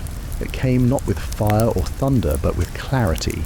A light, she would later write, of exceeding brightness. Brighter than the sun, but not blinding. Within it, a voice, calm, inescapable. O frail human, ashes of ashes, dust of dust, speak and write what you see and hear. She froze. For a moment she hesitated. She was no priest, no scholar, she had no authority. She was a woman in a cloister, scribbling between prayers and illnesses. She didn't want to be noticed, but the voice came again, commanding, unmistakable. It was not asking. She resisted. She grew ill. The visions intensified. Her body weakened, her mind thrashed with fear and pressure. She wrote later that, the stronger I strove against writing, the more closely I was pressed. Until finally, with trembling hands, she picked up her stylus and began to write. Scivias, cito vias Domini. Know the ways of the Lord. This was no journal, no dream diary. It was theology through vision, a tapestry of cosmic imagery, of wheels turning in flame, of human souls weighed against divine order. 26 visions in total, covering creation, sin, redemption, and the Church's role in salvation. It was structured, complex, orderly, and completely unlike anything written by a woman before. But she didn't do it alone. She shared what she had written with a monk named Volmar, her loyal spiritual advisor. He read the pages, eyes wide. He knew Hildegard, knew her humility, her discipline, her silence. What he saw in her writing was not madness, it was clarity. Volmar became her first scribe, correcting Latin, organizing structure, urging her to continue. Then came the riskier step. She sent a sample to Bernard of Clairvaux, the most powerful churchman in Europe, a mystic in his own right, a man with the ear of the Pope. He read it, and wrote back. Bernard praised her vision, cautiously. He encouraged her, but warned her to submit to church authority. This was no small matter. Claiming divine revelation, even in good faith, was a dangerous path. The church had burned people for less. So Hildegard, humble and exacting, submitted her work to Pope Eugenius III. He read it aloud at the Synod of Trier, and against every expectation, he approved. He authorized her to continue writing. Her visions, he said, were not heresy, but gift, and with that, the dam broke. Suddenly, Hildegard was no longer a silent woman in a stone room. She was a recognized visionary, a theologian, a public intellect in a world that barely acknowledged women's voices, let alone their revelations. She kept writing. Scivias grew into a massive work filled with illustrations, mandala-like diagrams of heavenly order, strange and beautiful. Her imagery wasn't ornamental, it was functional, symbolic, teaching tools to explain spiritual truths too vast for plain language. She wrote of divine love as radiant fire, of the soul as a flame drawn from the stars, of music as the echo of heaven. Her visions weren't just descriptions, they were interpretations of the cosmos itself, how everything, from angels to herbs, fit into God's unfolding design. And through it all, she remained herself, cautious, obedient, constantly reminding her readers that she was only a vessel, a mouthpiece, a feather on the breath of God, she called herself. But what a voice! Her community of nuns swelled, her correspondence widened, bishops wrote to her for guidance, the sick sought her healing, young women left noble homes to join her at the convent. The walls of Disibodenberg had not contained her. They had prepared her. She had obeyed the voice. And now the world was listening. Visions had made her known, but it was what Hildegard did next that made her unforgettable. Disibodenberg had never truly been hers. The monks welcomed the women, but the balance was uneasy, deference expected, autonomy denied. As Hildegard's reputation grew, so did the number of young women arriving to join her. Noble daughters, seekers, listeners. They came not just for the cloister, but for her music, her wisdom, her visions, and the space could no longer hold them. So, she made a decision that shocked nearly everyone. She would leave. It was unthinkable. Nuns didn't just leave monasteries. They especially didn't found their own.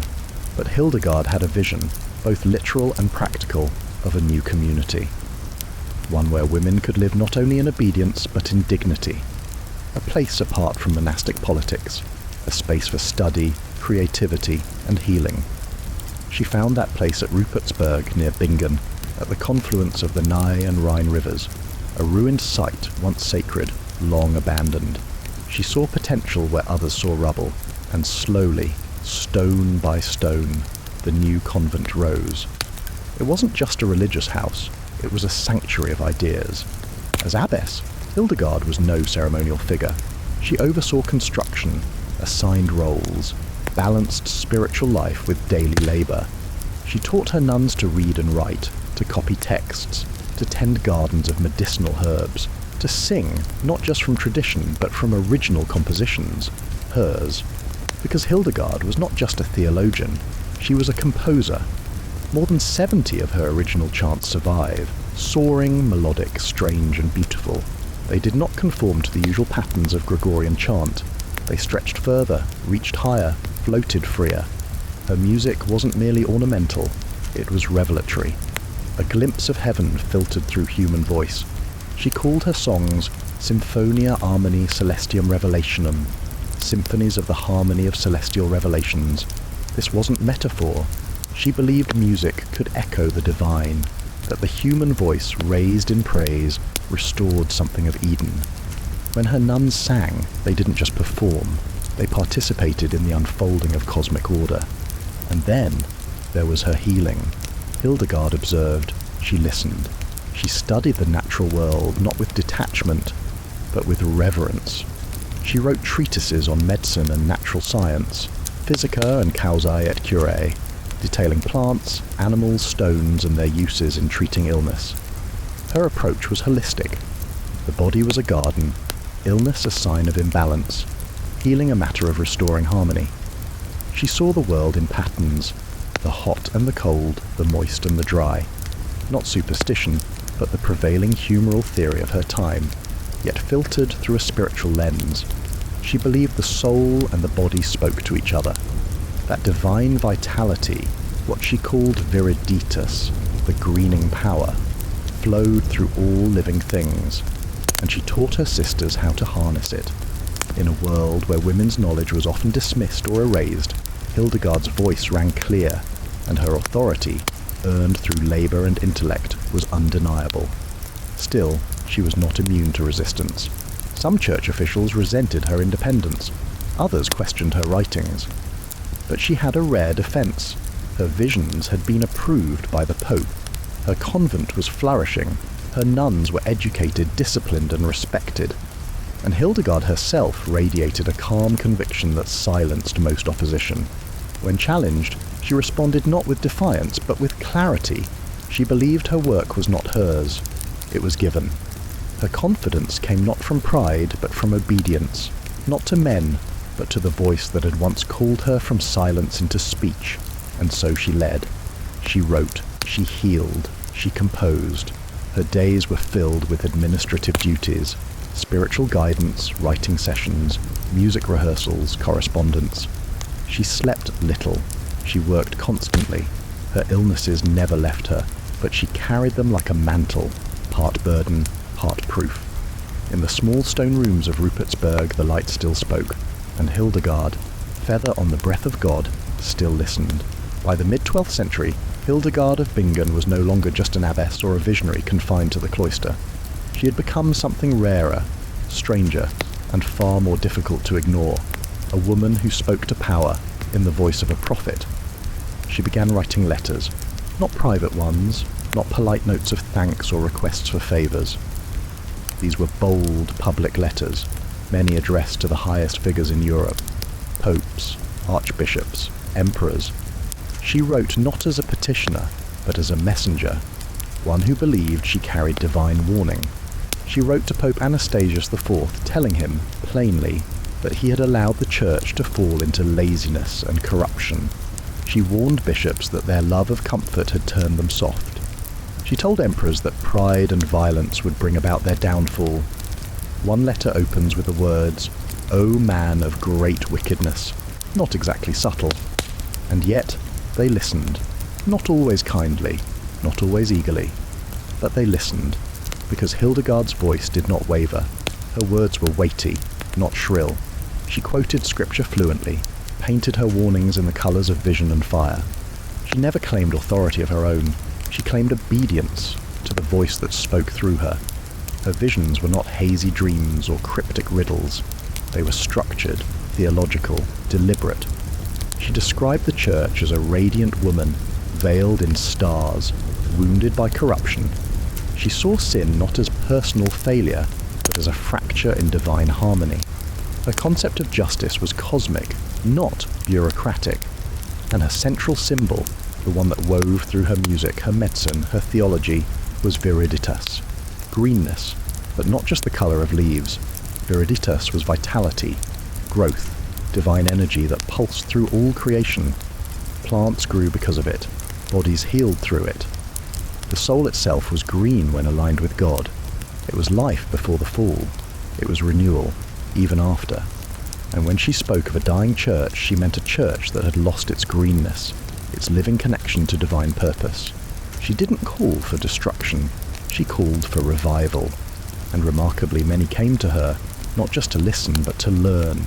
Clerics, noble women, even emperors wrote back. They asked for guidance, confessed doubts, sent questions. And Hildegard, with measured clarity, responded. Her letters became part correspondence, part sermon, part spiritual diagnosis. It was here that her voice took on a new kind of strength, not mystical, but political. She began travelling, rare for a woman, rarer still for a cloistered nun. But Hildegard saw it as necessity.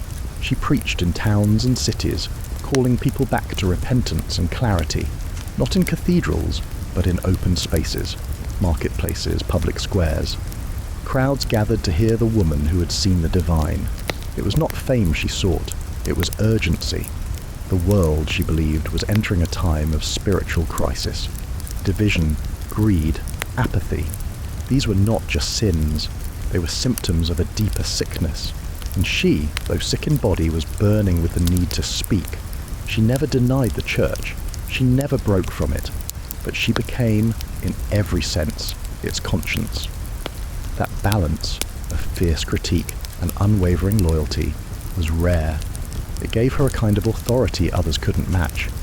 She was not trying to overthrow, she was trying to remind them of the mystery at the heart of the church, the harmony it was meant to reflect, the greenness it had once carried, and always she pointed to light. She saw the world as it was, flawed, fractured, slow to listen.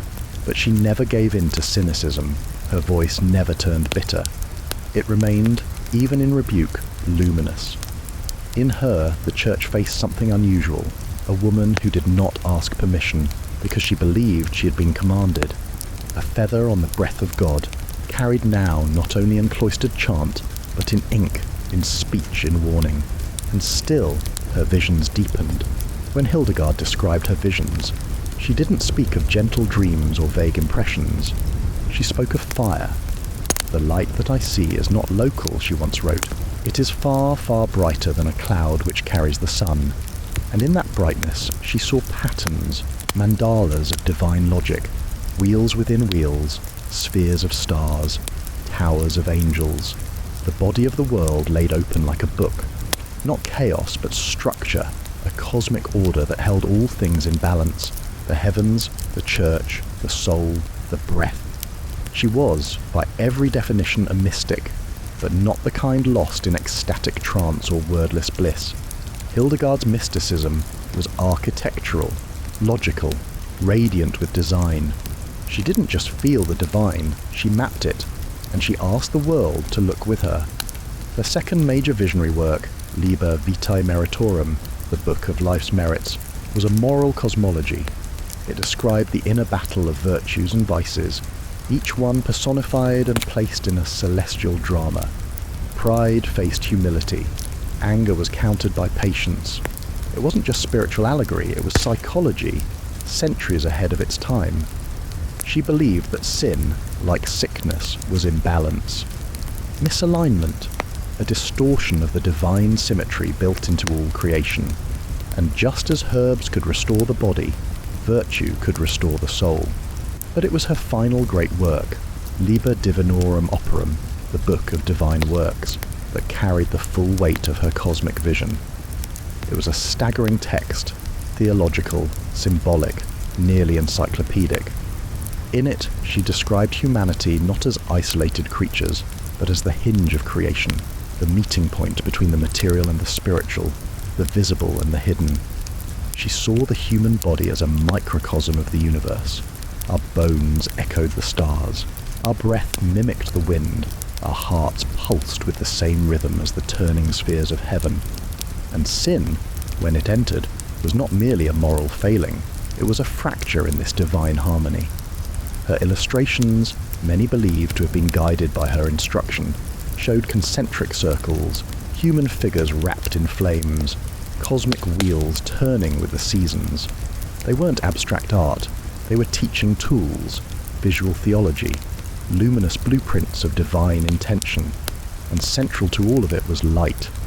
Not metaphorical light, not simply truth or clarity. Hildegard's light was physical, intense. She called it the living light, the same light that filled her visions, the same light that created the world, the same light that flickered in every soul. It was what allowed her to see. She was aware, of course, of how strange all this sounded. She often reminded her readers that she was a poor little figure of a woman, uneducated, unworthy. But she never apologized for what she had seen. She wrote with confidence because she didn't believe the visions were hers. They had been given, to be shared, and they were, increasingly being read beyond the walls of Rupertsberg. Her work circulated across Europe. Scholars debated them, priests copied them. Some were skeptical, others awestruck. But few could deny their force. This was theology written not from study, but from flame. And yet, for all their heavenly grandeur, Hildegard's visions were rooted in order, earthly order. She believed the body mattered, that food, sleep, sex, illness, aging, these were not hindrances to spiritual life, but part of its architecture. She didn't divide spirit from flesh. She wove them together. A soul couldn't sing clearly if the body was starved. A monastery couldn't flourish if it ignored the soil. A vision, no matter how divine, meant little if it didn't call the world to act justly, wisely, and well. In Hildegard's cosmos, holiness was structure, and the path to God was not escape, but alignment. By her 70s, Hildegard's body had grown fragile, worn by years of illness, fasting, and relentless work. But her mind and her spirit remained sharp. If anything, her vision only grew clearer with age. She no longer questioned her authority. She no longer softened her voice. Time had given her clarity, and she used it. She was still writing, still composing, still leading, but the world around her had changed. Her fame brought admiration, but also scrutiny. Not everyone in the church saw her as a prophet. Some saw a woman out of place, too independent, too revered, too unwilling to stay silent. And then came the final test. In the last years of her life, a nobleman died at Rupertsberg. He had been excommunicated, though the reasons are lost to history. Some political dispute, perhaps, or refusal to obey church decree. But he had come to the convent seeking peace, and Hildegard had given it. She allowed him to be buried in sacred ground. When church officials found out, they were furious. They ordered her to dig up the body and remove it from consecrated soil. Hildegard refused. She explained that the man had confessed, that he had received last rites, that his soul was in God's hands, not theirs. The church, unmoved, struck back. Rupertsberg was placed under interdict, a severe penalty. No mass, no sacraments, no singing of the divine office. For a community built around music and prayer, it was a kind of spiritual suffocation, but Hildegard stood her ground. She wrote back, not with fury, but with force. Her letter to the Archbishop was theological, precise, unwavering. She reminded him that God's mercy was not theirs to ration, that the sacraments were not weapons, that even a sinner in death deserved compassion and dignity. And she didn't just defend the dead man, she defended her community. Her nuns, she said, could not be punished for her decisions. They were innocent. They would sing again. It worked. The interdict was lifted. The church relented. Hildegard had outlasted her critics. Again.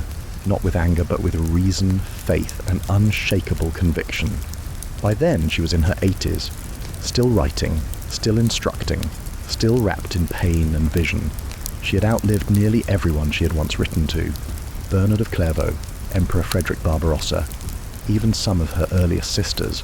Her body ached, her breath came slow, but the fire within her never dimmed. In her final years, she composed more music. One of her last chants was written for Saint Ursula, a female martyr, a soaring, intricate piece filled with praise for courage and clarity. It was as if she were preparing her own hymn, leaving behind a final note for the world to carry. And then, on September 17th, 1179, the voice fell silent. Hildegard died at Rupertsberg, surrounded by her sisters. There are no grand accounts of her passing, no dramatic deathbed revelations, only the memory of a woman who had lived her life in devotion, in labour, in brilliance. A woman who had turned silence into song, visions into theology, illness into insight. The Church would wait centuries to canonize her officially. She was revered as a saint by many, but it was not until 2012 that Pope Benedict XVI declared her a Doctor of the Church, an honour given to only a handful of women in its history. Even in death she remained ahead of her time, but titles were never her goal. She had always described herself the same way. A feather on the breath of God. Not the hand, not the voice, just the thing carried. Fragile, weightless, obedient to the wind. And yet, look what that feather built. Music still sung in monasteries today. Visions that continue to puzzle and inspire. Writings that stretch from theology to botany to medicine.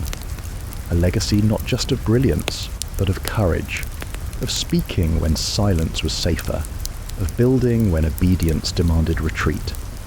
Next, we let the candle burn low. We look back, not to summarize, but to listen to what remains when the voice is gone and only the echoes are left behind. After she died, they buried Hildegard beneath the floor of her church at Rupertsberg, in soil she had chosen, in a house she had built. There were no cathedrals raised in her name, no marble statues erected overnight. Her bones lay quiet, but her voice never stopped. It whispered from parchment, from music, from memory. In the centuries that followed, her legacy did what all-powerful ideas do.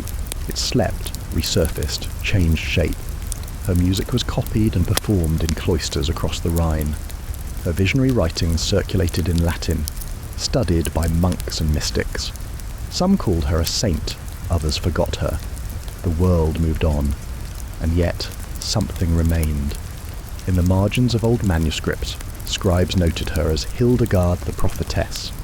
Her name appeared beside treatises on herbal medicine, commentaries on theology, letters filled with warnings and wisdom.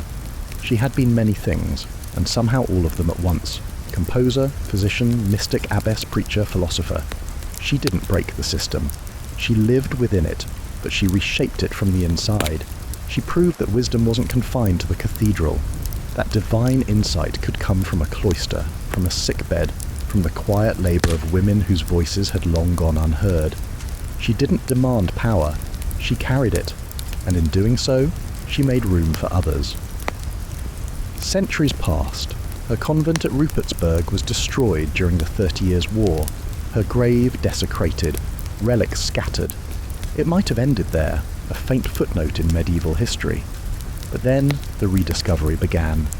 In the 19th century, scholars began to reprint her works. Her music returned, startlingly modern, hauntingly beautiful. In the 20th century, theologians, feminists, scientists, and mystics alike found in her a kind of patron saint of complexity, someone who could speak to both soul and body, who saw the divine in structure, in biology, in sound. And in 2012, more than 800 years after her death, Hildegard of Bingen was officially named a Doctor of the Church by Pope Benedict XVI, only the fourth woman in history to receive that title. Not just a saint, a teacher. What she left behind was not a system or a school or a movement. It was something older, something quieter, a pattern of listening deeply, of speaking clearly, of building not for fame, but for eternity. Her life reminds us that greatness is not always loud, that vision need not be spectacle, that truth, when spoken plainly and with conviction, can pass through centuries unchanged. She was born in pain, raised in silence, taught in stone. She saw visions no one understood and turned them into art, into structure, into something useful. Her music still plays, sung in monasteries, performed in concert halls. Her chants rise like threads of incense, echoing through spaces she never imagined. Her visions are studied, not just for faith, but for philosophy, psychology, medicine, ecology. Her idea of viriditas, the divine greening power, is now read as a theology of balance, of healing, of life in motion. And the most extraordinary thing, she never sought it. She only listened and wrote what she was told to write. She called herself a feather on the breath of God, but we, looking back, listening still, know better. She was the wind. The light dims now. The cloister door closes behind us, the last echoes of chant fading into stillness. But not all sacred walls are built for contemplation. Some rise for defense, some to divide, and some to keep fear at bay. So we cross continents and centuries to another kind of enclosure, this time of iron, of watchmen, of cold wind on high towers. Let us now step into the uneasy stillness of a Crusader castle, and see what life was like inside its walls. The stone is always cold, even in the Levantine summer. Even after days of desert heat baking the outer walls, the inside of the fortress remains cool, dry, and a little damp with the memory of winter. You wake to the sound of nothing, just the faint shift of chainmail somewhere below, the scrape of leather on flagstone. The sun is up, but it hasn't reached you. Not yet. Not through the arrow-slit window, narrow as a drawn breath. This is a Crusader castle. It might be Crac de Chevalier, with its concentric walls and white chalk bulk rising like a ship from the hills. Or it might be a smaller outpost, less grand, more tired. Either way, the rhythm is the same. You sleep lightly, your hand never far from your belt knife. Your armor is not on, but it's close. Everything is close. Space here is tight. Personal comfort is less a concern than speed. No trumpet sounds to greet the dawn. Just the soft clang of a bucket at the well, the low mutter of a tired voice, the crackle of the kitchen hearth being stoked back to life. A few men are already moving about the courtyard below. A squire carries a bundle of spears.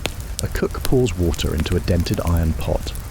Everyone has a task, even if that task is just waiting, because waiting is what you do most here. The walls are high, 20, 30 meters in places. Too high to hear the goats bleating in the distant fields, too thick to hear the wind unless it moans. From this height, the world looks small. Villages dot the valley below like scattered shells. The hills beyond them are dry, low, and endless. Somewhere past those ridgelines are other men, other banners, other gods. But for now, the hills are empty. That's the trick of it. Most days, nothing happens. No siege, no raids, no glory, just routine. Which is why the silence feels heavier. Every soldier knows. When the horn sounds, it won't be for a drill. You stand, stretch, Your back cracks like dry wood. The floor is hard. There's straw but not much of it, and your blanket smells of dust and grease. There's a chapel downstairs, and you're supposed to go. You do. Not out of piety necessarily, but because it's the order of things. The stone corridor is dim, lit only by torch brackets with nothing in them yet. You pass a Templar, silent and clean-shaven, already armed. He nods. You nod back. No one says good morning. Mornings aren't really good here. They're just another reprieve. In the chapel, the candles are already lit. Their scent is faint, beeswax and smoke, and mixes with the chalky musk of limestone. A priest recites prayers in Latin, low and even. You mouth the words. You've said them so many times they barely register. Dominus vobiscum, et cum spiritu tuo. Some men kneel, others don't, but all are listening for something. Maybe not God, maybe just a change, a sound, a cry from the wall, a horn in the distance, anything that breaks the stillness. You step back into the courtyard.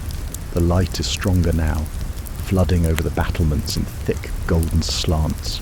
There's shouting in the stables, someone trying to calm a horse. Nearby, a boy no older than 10 carries a stack of wooden bowls toward the kitchen, struggling to keep them from falling. You walk past the well, past the rack of drying linens, past the training yard where dull swords are already being swung against wooden poles. Your day hasn't started, but neither has it ended, because here the day is a loop. You wake, you watch, you wait, and always the silence presses in. There is discipline, yes, pride even, but there's also weariness. You're not in the Holy Land for gold or salvation anymore. You're here because this is where your orders placed you, because someone must guard the walls, because someone must climb the towers and stare into the hills and pretend that today will be different. And sometimes it is, but not today. Today is stone and smoke and the weight of a sword that may never be drawn. Today is a day inside the walls, where every hour is a question the horn has not yet answered. You don't notice the walls at first. You live inside them, walk past them, lean against them while you tie your boots. They're just there, unmoving, unquestioned, massive. But the castle is not just a building, it is a statement. Everything in a Crusader fortress is designed to control movement, space, vision, fear. You learn quickly that the walls do more than protect you. They shape you. The outer walls are the first thing any enemy would see. Tall, sloped and thick, built to take blows and outlast flames. Towers are spaced just close enough to cover one another with arrows, but far enough to isolate if one falls. A castle like Crac de Chevalier doesn't just resist attack, it anticipates it. There's a reason the stones are so big. Ashlar blocks, carved and laid with maddening precision. Each weighs hundreds of pounds, each one placed by men who will never be remembered. The outer ring is just the beginning.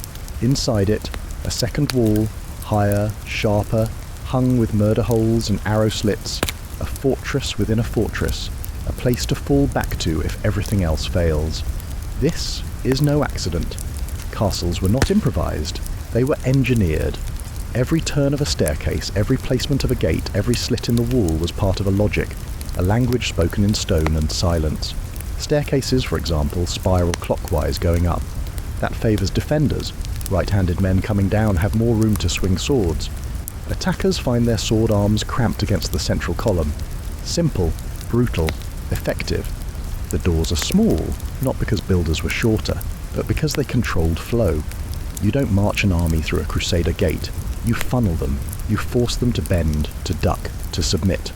Within the walls, space is hierarchy. The Great Hall sits at the top of the inner keep.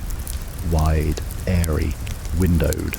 It smells of oak and oil and roasted meat. This is where the Lord presides, where knights gather to eat, where justice is dispensed with the authority of both crown and cross. Below that, dormitories, armories, the chapel. Then lower still, storage rooms, stables, grain cellars, wells. At the very bottom, the cisterns carved into bedrock, dark and vital. If the fortress is a body, The great hall is the brain, the chapel the heart, and the cistern the buried lung. Cut it off, and the rest suffocates. Even the air has order. Ventilation shafts carved into walls direct the breeze in hot months. Heat rises, so the poorest sleep in the cold. The privileged rest where it's warmest. Nothing is wasted, nothing is random. You begin to see it after a while. The logic of space, how it dictates who belongs where, who has access, who gets seen, who gets overlooked. The kitchens are in a corner, near the well. Efficient. Servants pass through side doors, hidden corridors. The chapel faces east. Always. The morning light spills across the altar, as if the stones themselves have been trained to worship. The armoury is near the main courtyard, because when the horn blows there is no time to fetch steel from a closet. Weapons are kept sharp, oiled, stacked. Armour is hung, not stored. Rust is a kind of rot, and rot is a kind of sin. Even the latrines are designed with war in mind. Stone chutes that drop waste into the dry moat. Not because it's clean, but because it denies cover to attackers. Every weakness becomes a weapon, and all of it, the symmetry, the sequence, the stone, is meant to do one thing: endure. But stone has a second power. It isolates. You start to feel it after a few months. The walls don't just keep the enemy out, they keep your thoughts in. The same views, the same corridors, the same scent of ash and boiled linen. You find yourself tracing the grooves in the stonework while you think, counting arrow slits, staring too long at doors that don't lead outside. The architecture holds you, cradles you, and cages you. Some men grow comfortable in it, others pace. Either way, the message is clear. Your life is not your own. It is nested in stone, ranked, ordered. A fortress is built to last longer than any man who walks its halls, and while it stands, it shapes every hour inside it. The tower steps are narrow and worn smooth by boots. They twist upward in tight spirals, stone-grooved by time and repetition. You climb slowly, not because it's far, but because every level reminds you of how much space sits between you and the ground. The air changes as you rise. Drier, thinner, sharper. The smell of wood smoke fades, replaced by dust, salt and sun. This is where the watchmen live. Not permanently, no one lasts that long without cracking, but in shifts. 4 hours, maybe 6, depending on the day. You relieve the last man and nod. He doesn't speak. He just hands you the horn and disappears down the steps into shadow. You step into the light. The tower platform is exposed on 3 sides. Parapets rise waist-high, scalloped and chipped. You can see for miles, if the heat haze doesn't blur the hills too much.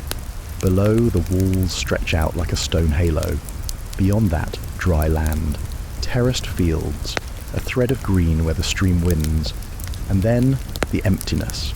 The silence here is a different kind of silence. It has depth.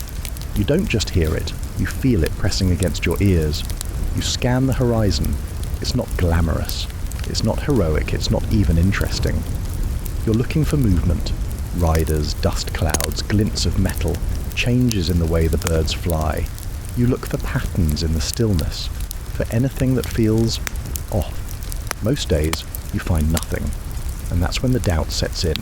Is that really smoke on the far ridge, or just morning mist rising from a patch of dry grass?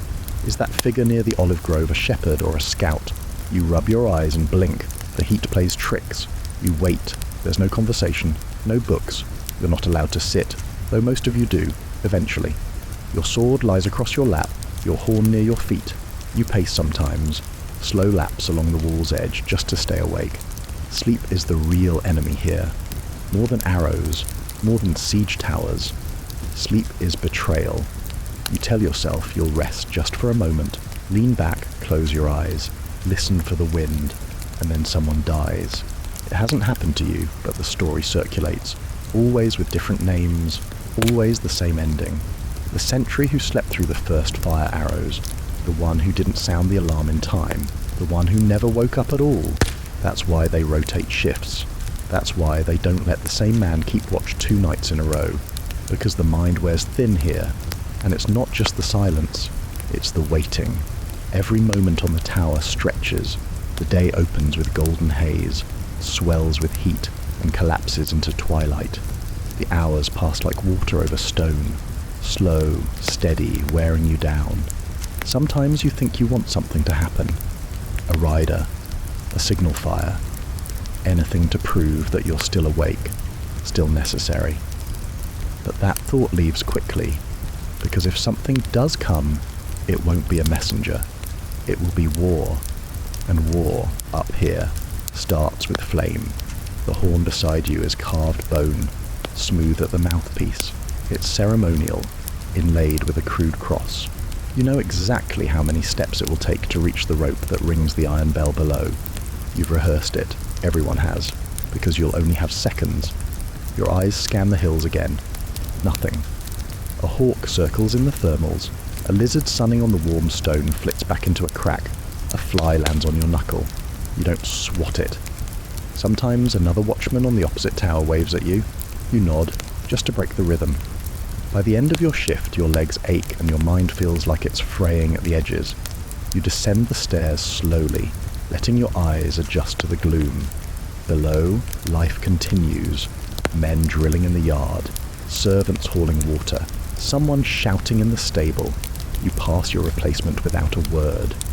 They say castles are built to defend against war, but really, they defend against fear, and this is where it lives. On the walls, in the waiting. The great hall doesn't glow. It looms. At midday, the sun slices through a row of narrow arched windows, lighting dust in the air like gold suspended in water. But even at its brightest, the hall is a place of shadow, of echo, of structure. This is the centre of the castle, not in height, but in weight. Here is where authority lives, where meals are taken, orders given, disputes judged. It smells of wood smoke and roasted meat, wax, and the faint odour of damp cloth. You hear your own boots before you see anyone, each footfall doubled by the vaulted ceiling. A long table dominates the room. Its surface is rough-hewn, stained, scarred with years of knives and spilled broth. It is not decorative, it is symbolic. The lord of the castle sits at its head, his seat slightly raised, not grand, just elevated. Enough to see everyone, enough to be seen. Below him, the knights. Below them, squires, stewards, men-at-arms, and lower still, at the far end near the kitchen doors, servants, cooks, stable boys. The seating is not flexible. It is a map of power. You don't forget where you sit, ever. The food comes in stages, not in silver trays or under domed lids, but in heavy wooden bowls and iron pots. Stew, bread, sometimes meat, dried or salted, occasionally fresh. Lentils, onions, hard cheese, beer. The bread is coarse and dark for most. Only the top table gets the white loaves. Everyone eats with fingers. Knives are personal and always close at hand. There's not much talking, just the dull clatter of spoons, the creak of benches, the hiss of logs settling in the hearth. Sometimes the Lord speaks, low, deliberate, usually about logistics, patrol routes, supply counts, letters received. Occasionally there's a visitor, another noble, a cleric, a messenger from a nearby garrison. When they arrive, the room changes, stiffens, everyone listens harder, because here, every word has a place, just like every man. There's no space for chaos. The castle survives on discipline. Even meals are part of the ritual. Before the food, a prayer. After the food, thanks. Between courses, readings. Sometimes scripture, sometimes accounts from other strongholds or letters from Jerusalem. News is currency. And in a place like this, it's rare. Rank isn't just about blood. It's about armour, training, oath. Some knights are noble by birth, others raised from squires, promoted for skill or loyalty. The difference matters, but not as much as obedience. The Lord rarely raises his voice. He doesn't need to. His presence is enough. He is the one who answers to the higher command, be it king, grandmaster, or god. He owns the seal. He speaks for the castle. But he is not untouchable. A poor harvest, a breach in the wall, a failed defence.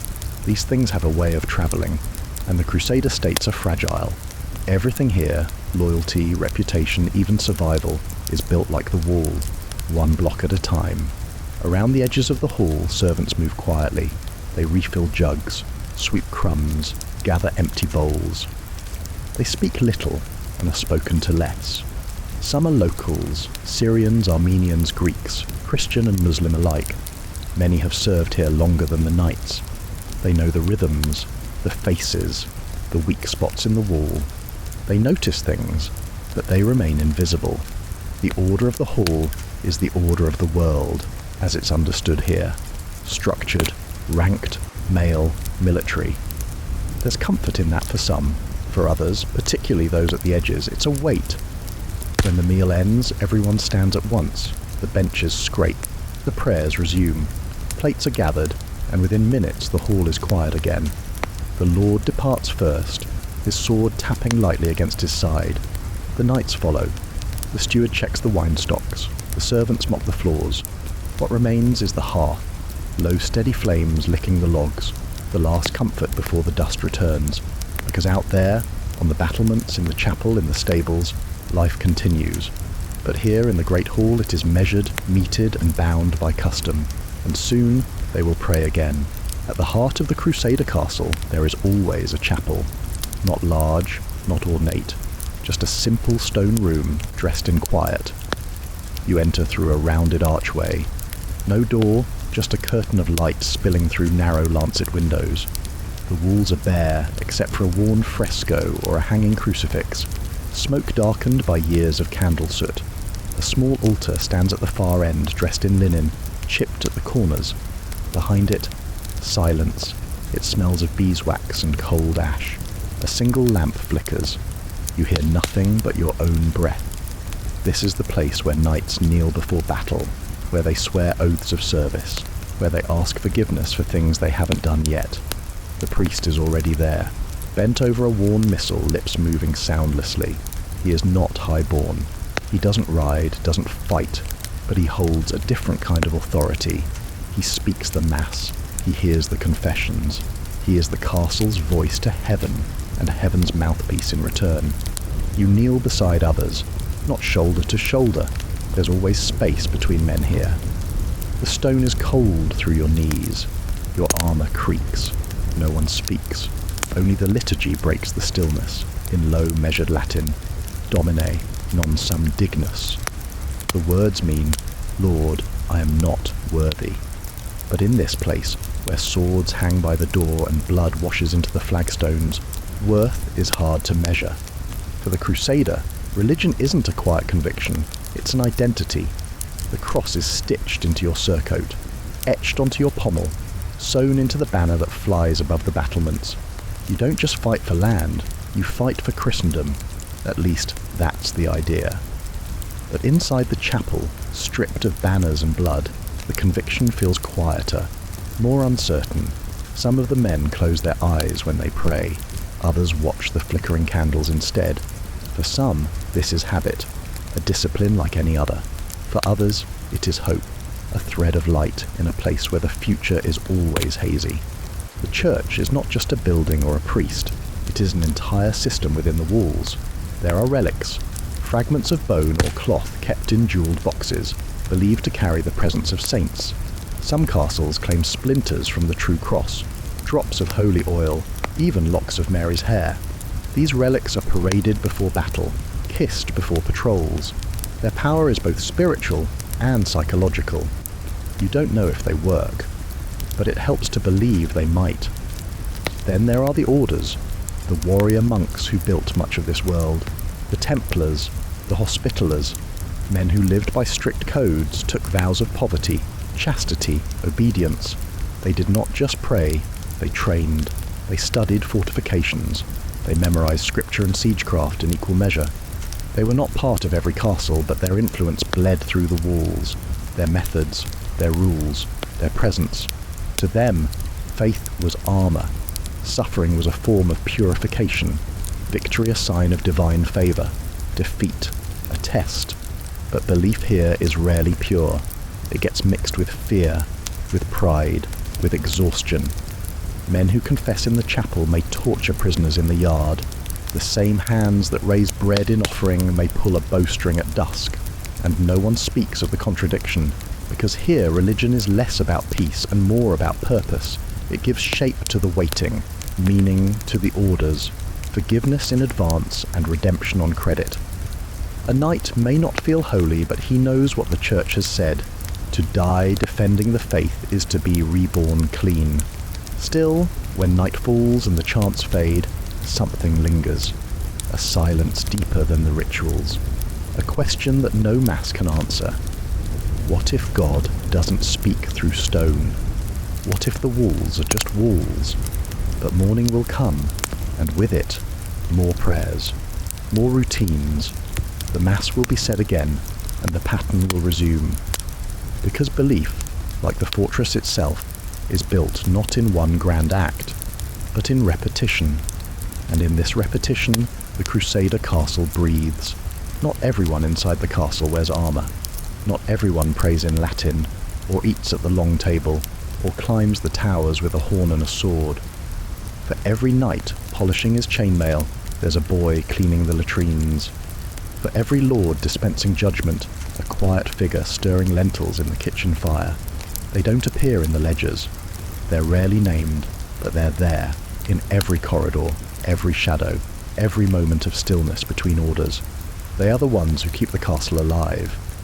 You see them before dawn, hauling water, sweeping the halls, whispering instructions as they pass baskets of bread down the back staircases. They speak softly, often in languages the knights don't understand. Arabic, Greek, Armenian.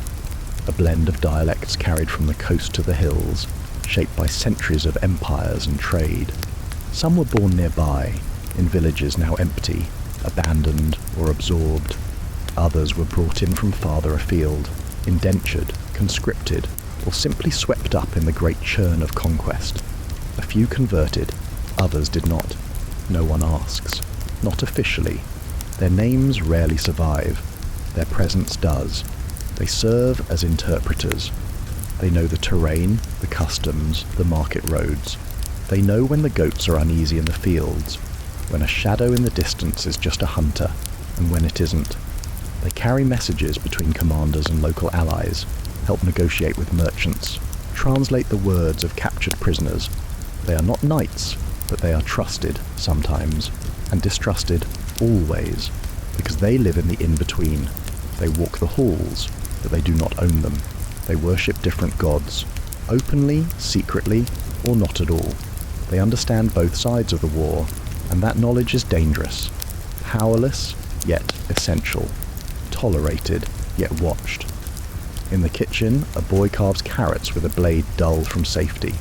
He hums a tune older than the Crusades, passed down through 3 generations of cooks. He's never touched a sword, but he knows which knight prefers fish, and which one spits it back into the bowl. He knows when the storehouse is low on wine, when the mood in the hall has turned sour, when the next march is likely to be announced. He listens. In the stables, an older man, grey-haired, wiry, brushes a warhorse's flank. His Arabic is fluent, but he speaks to the animals in Armenian. He's seen 3 commanders come and go. He knows how to saddle a destrier for a desert patrol, and how to quiet it during a siege. No one thanks him, but if he left, half the cavalry would limp. Then there are the women, often invisible, often indispensable. Some are laundresses, midwives, herbalists. Others are unofficially attached to the garrison, wives, companions, or something more ambiguous. They patch wounds, whisper warnings, remember who visited whose chambers after dusk. They are not allowed at the altar, but they know which monks drink too much, which knights pray only when they're afraid. They keep their own order. None of these people wear crosses on their tunics, but they carry the weight of the castle's rhythm, unseen, unpaid, uncredited. And yet, without them, the whole thing would fall apart. They are the grease between the gears, the soft voices behind the stone. They carry water, rumours, illness, secrets. Some resent, some submit, some simply endure. This isn't their war, but it's their home now too. Sometimes one of them disappears. A stable boy vanishes in the night. A cook is caught with contraband. A translator overheard saying too much. The response is quiet, sharp, final. An example made, a lesson absorbed, and the rest carry on. Eyes lower, steps lighter, but the knowledge remains. Because the in-between people remember everything. They remember who dropped the torch that cracked the cistern, who sent the messenger that never returned. They remember what was said when the wine was too strong, what was promised and never delivered, what was taken, and they'll be the ones who speak, if the walls ever fall. The walls remember, even when the men forget, when the dust smooths over names and the watch shifts change for the 1000th time. The stone keeps the story.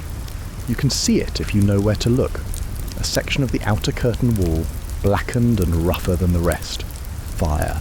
A collapsed turret never rebuilt, because the new commander called it unnecessary. Breach. A section of battlement where the arrow slits are scorched around the edges. Naphtha, maybe. Or worse. They don't talk about it often. No one likes to admit how close things once came, but the siege lives on in the routines, in the storage cellars, piled high with salted fish and dry legumes, in the underground cisterns, sealed from light, always half full. In the sudden sharp way the guards scan the horizon when the wind shifts direction, because a siege doesn't begin with a trumpet. It begins with a shape on a ridge, with a goat vanishing from a field, with silence where there should be birdsong. Then a scout returns, breathless, wide-eyed, and the fortress tightens like a fist. First come the orders, gates barred, stores checked, water rationed, then the rituals, boiling oil readied, arrows counted and sorted, stones piled near the parapets, some round for throwing, others jagged for punishing, cauldrons scrubbed for pitch, every corridor cleared, every window shuttered, and then the waiting. Siege is not battle. Battle is noise, panic, motion. Siege is duration.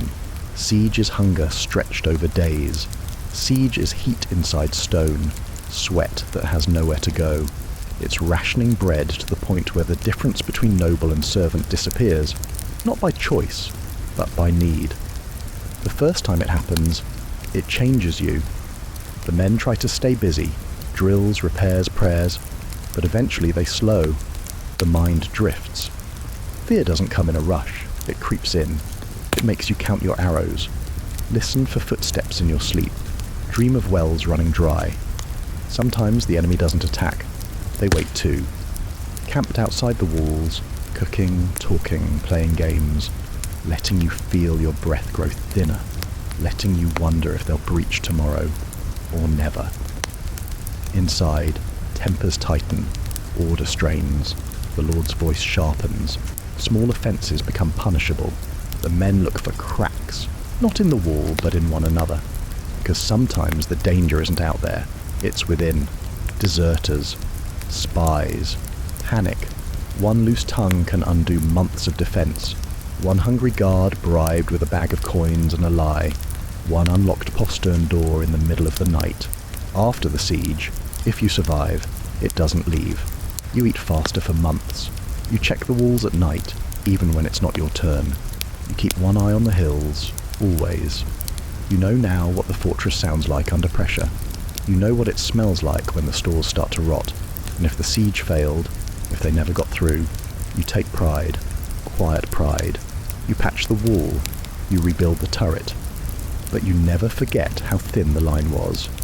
Some men carve their names into the stone after a siege. A little claim, I was here, I endured. Others stay silent, but the scars speak louder. In one corridor, there's a cross etched into the plaster, done hastily sideways, a prayer before breach. In the chapel, one of the candlesticks is bent. The day a rock shattered the stained glass. No one replaced it. It's part of the memory now. And the fortress learns. New bracing in the gates, more space dug for grain, new training for recruits, because it will happen again. Maybe not this year, maybe not in your lifetime, but the wall doesn't plan for peace. It plans to hold, and if it can't hold, if the fire comes again, or the gates are torn down, or the stone finally gives, then let it be said that it gave slowly, that it did not fall quietly, that it made them bleed for every inch. But until then, it stands, and as the sun dips behind the hills, casting long shadows over the scorched tower stones, the horn does not blow, the fire does not return. Not tonight. The day ends quietly, as most do, not with a trumpet, not with a clash of arms, but with the steady softening of sound. The scrape of boots fades from the yard, the voices drop to murmurs. The chapel bell rings compline, the last prayer of the day, and the fortress begins to exhale. The sky bleeds orange and then bruises into violet. From the battlements, the distant hills blur into one long shadow. You stand at the wall's edge, the wind cool now. Finally, the heat has left the stones. The towers no longer radiate warmth, they absorb it, tucking the last light away. The guards switch shifts. One man yawns and tightens his belt. Another rubs his eyes and climbs the stair without a word. It's not exhaustion you feel, exactly. It's release. The kind that only comes when a day passes uneventfully, a little closer to safety, a little further from whatever waits beyond the ridge. Down below, the kitchens go dim. A fire still crackles, but the cook has gone. A pot soaks in water beside the hearth. Someone's forgotten a bowl on a bench. A cat noses at it. The chapel door stands open. Inside, one of the brothers kneels alone, his back to you, motionless.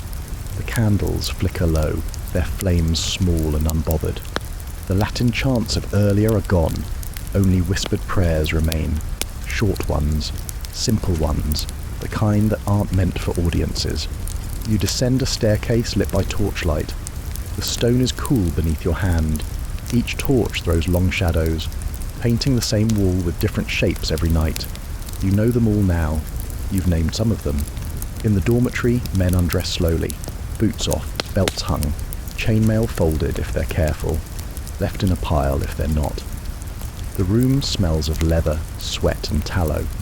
No one speaks unless they need to. There's comfort in the silence.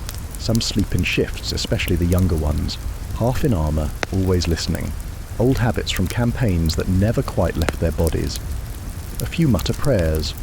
One man hums a hymn under his breath, then stops halfway through. And still, no horn.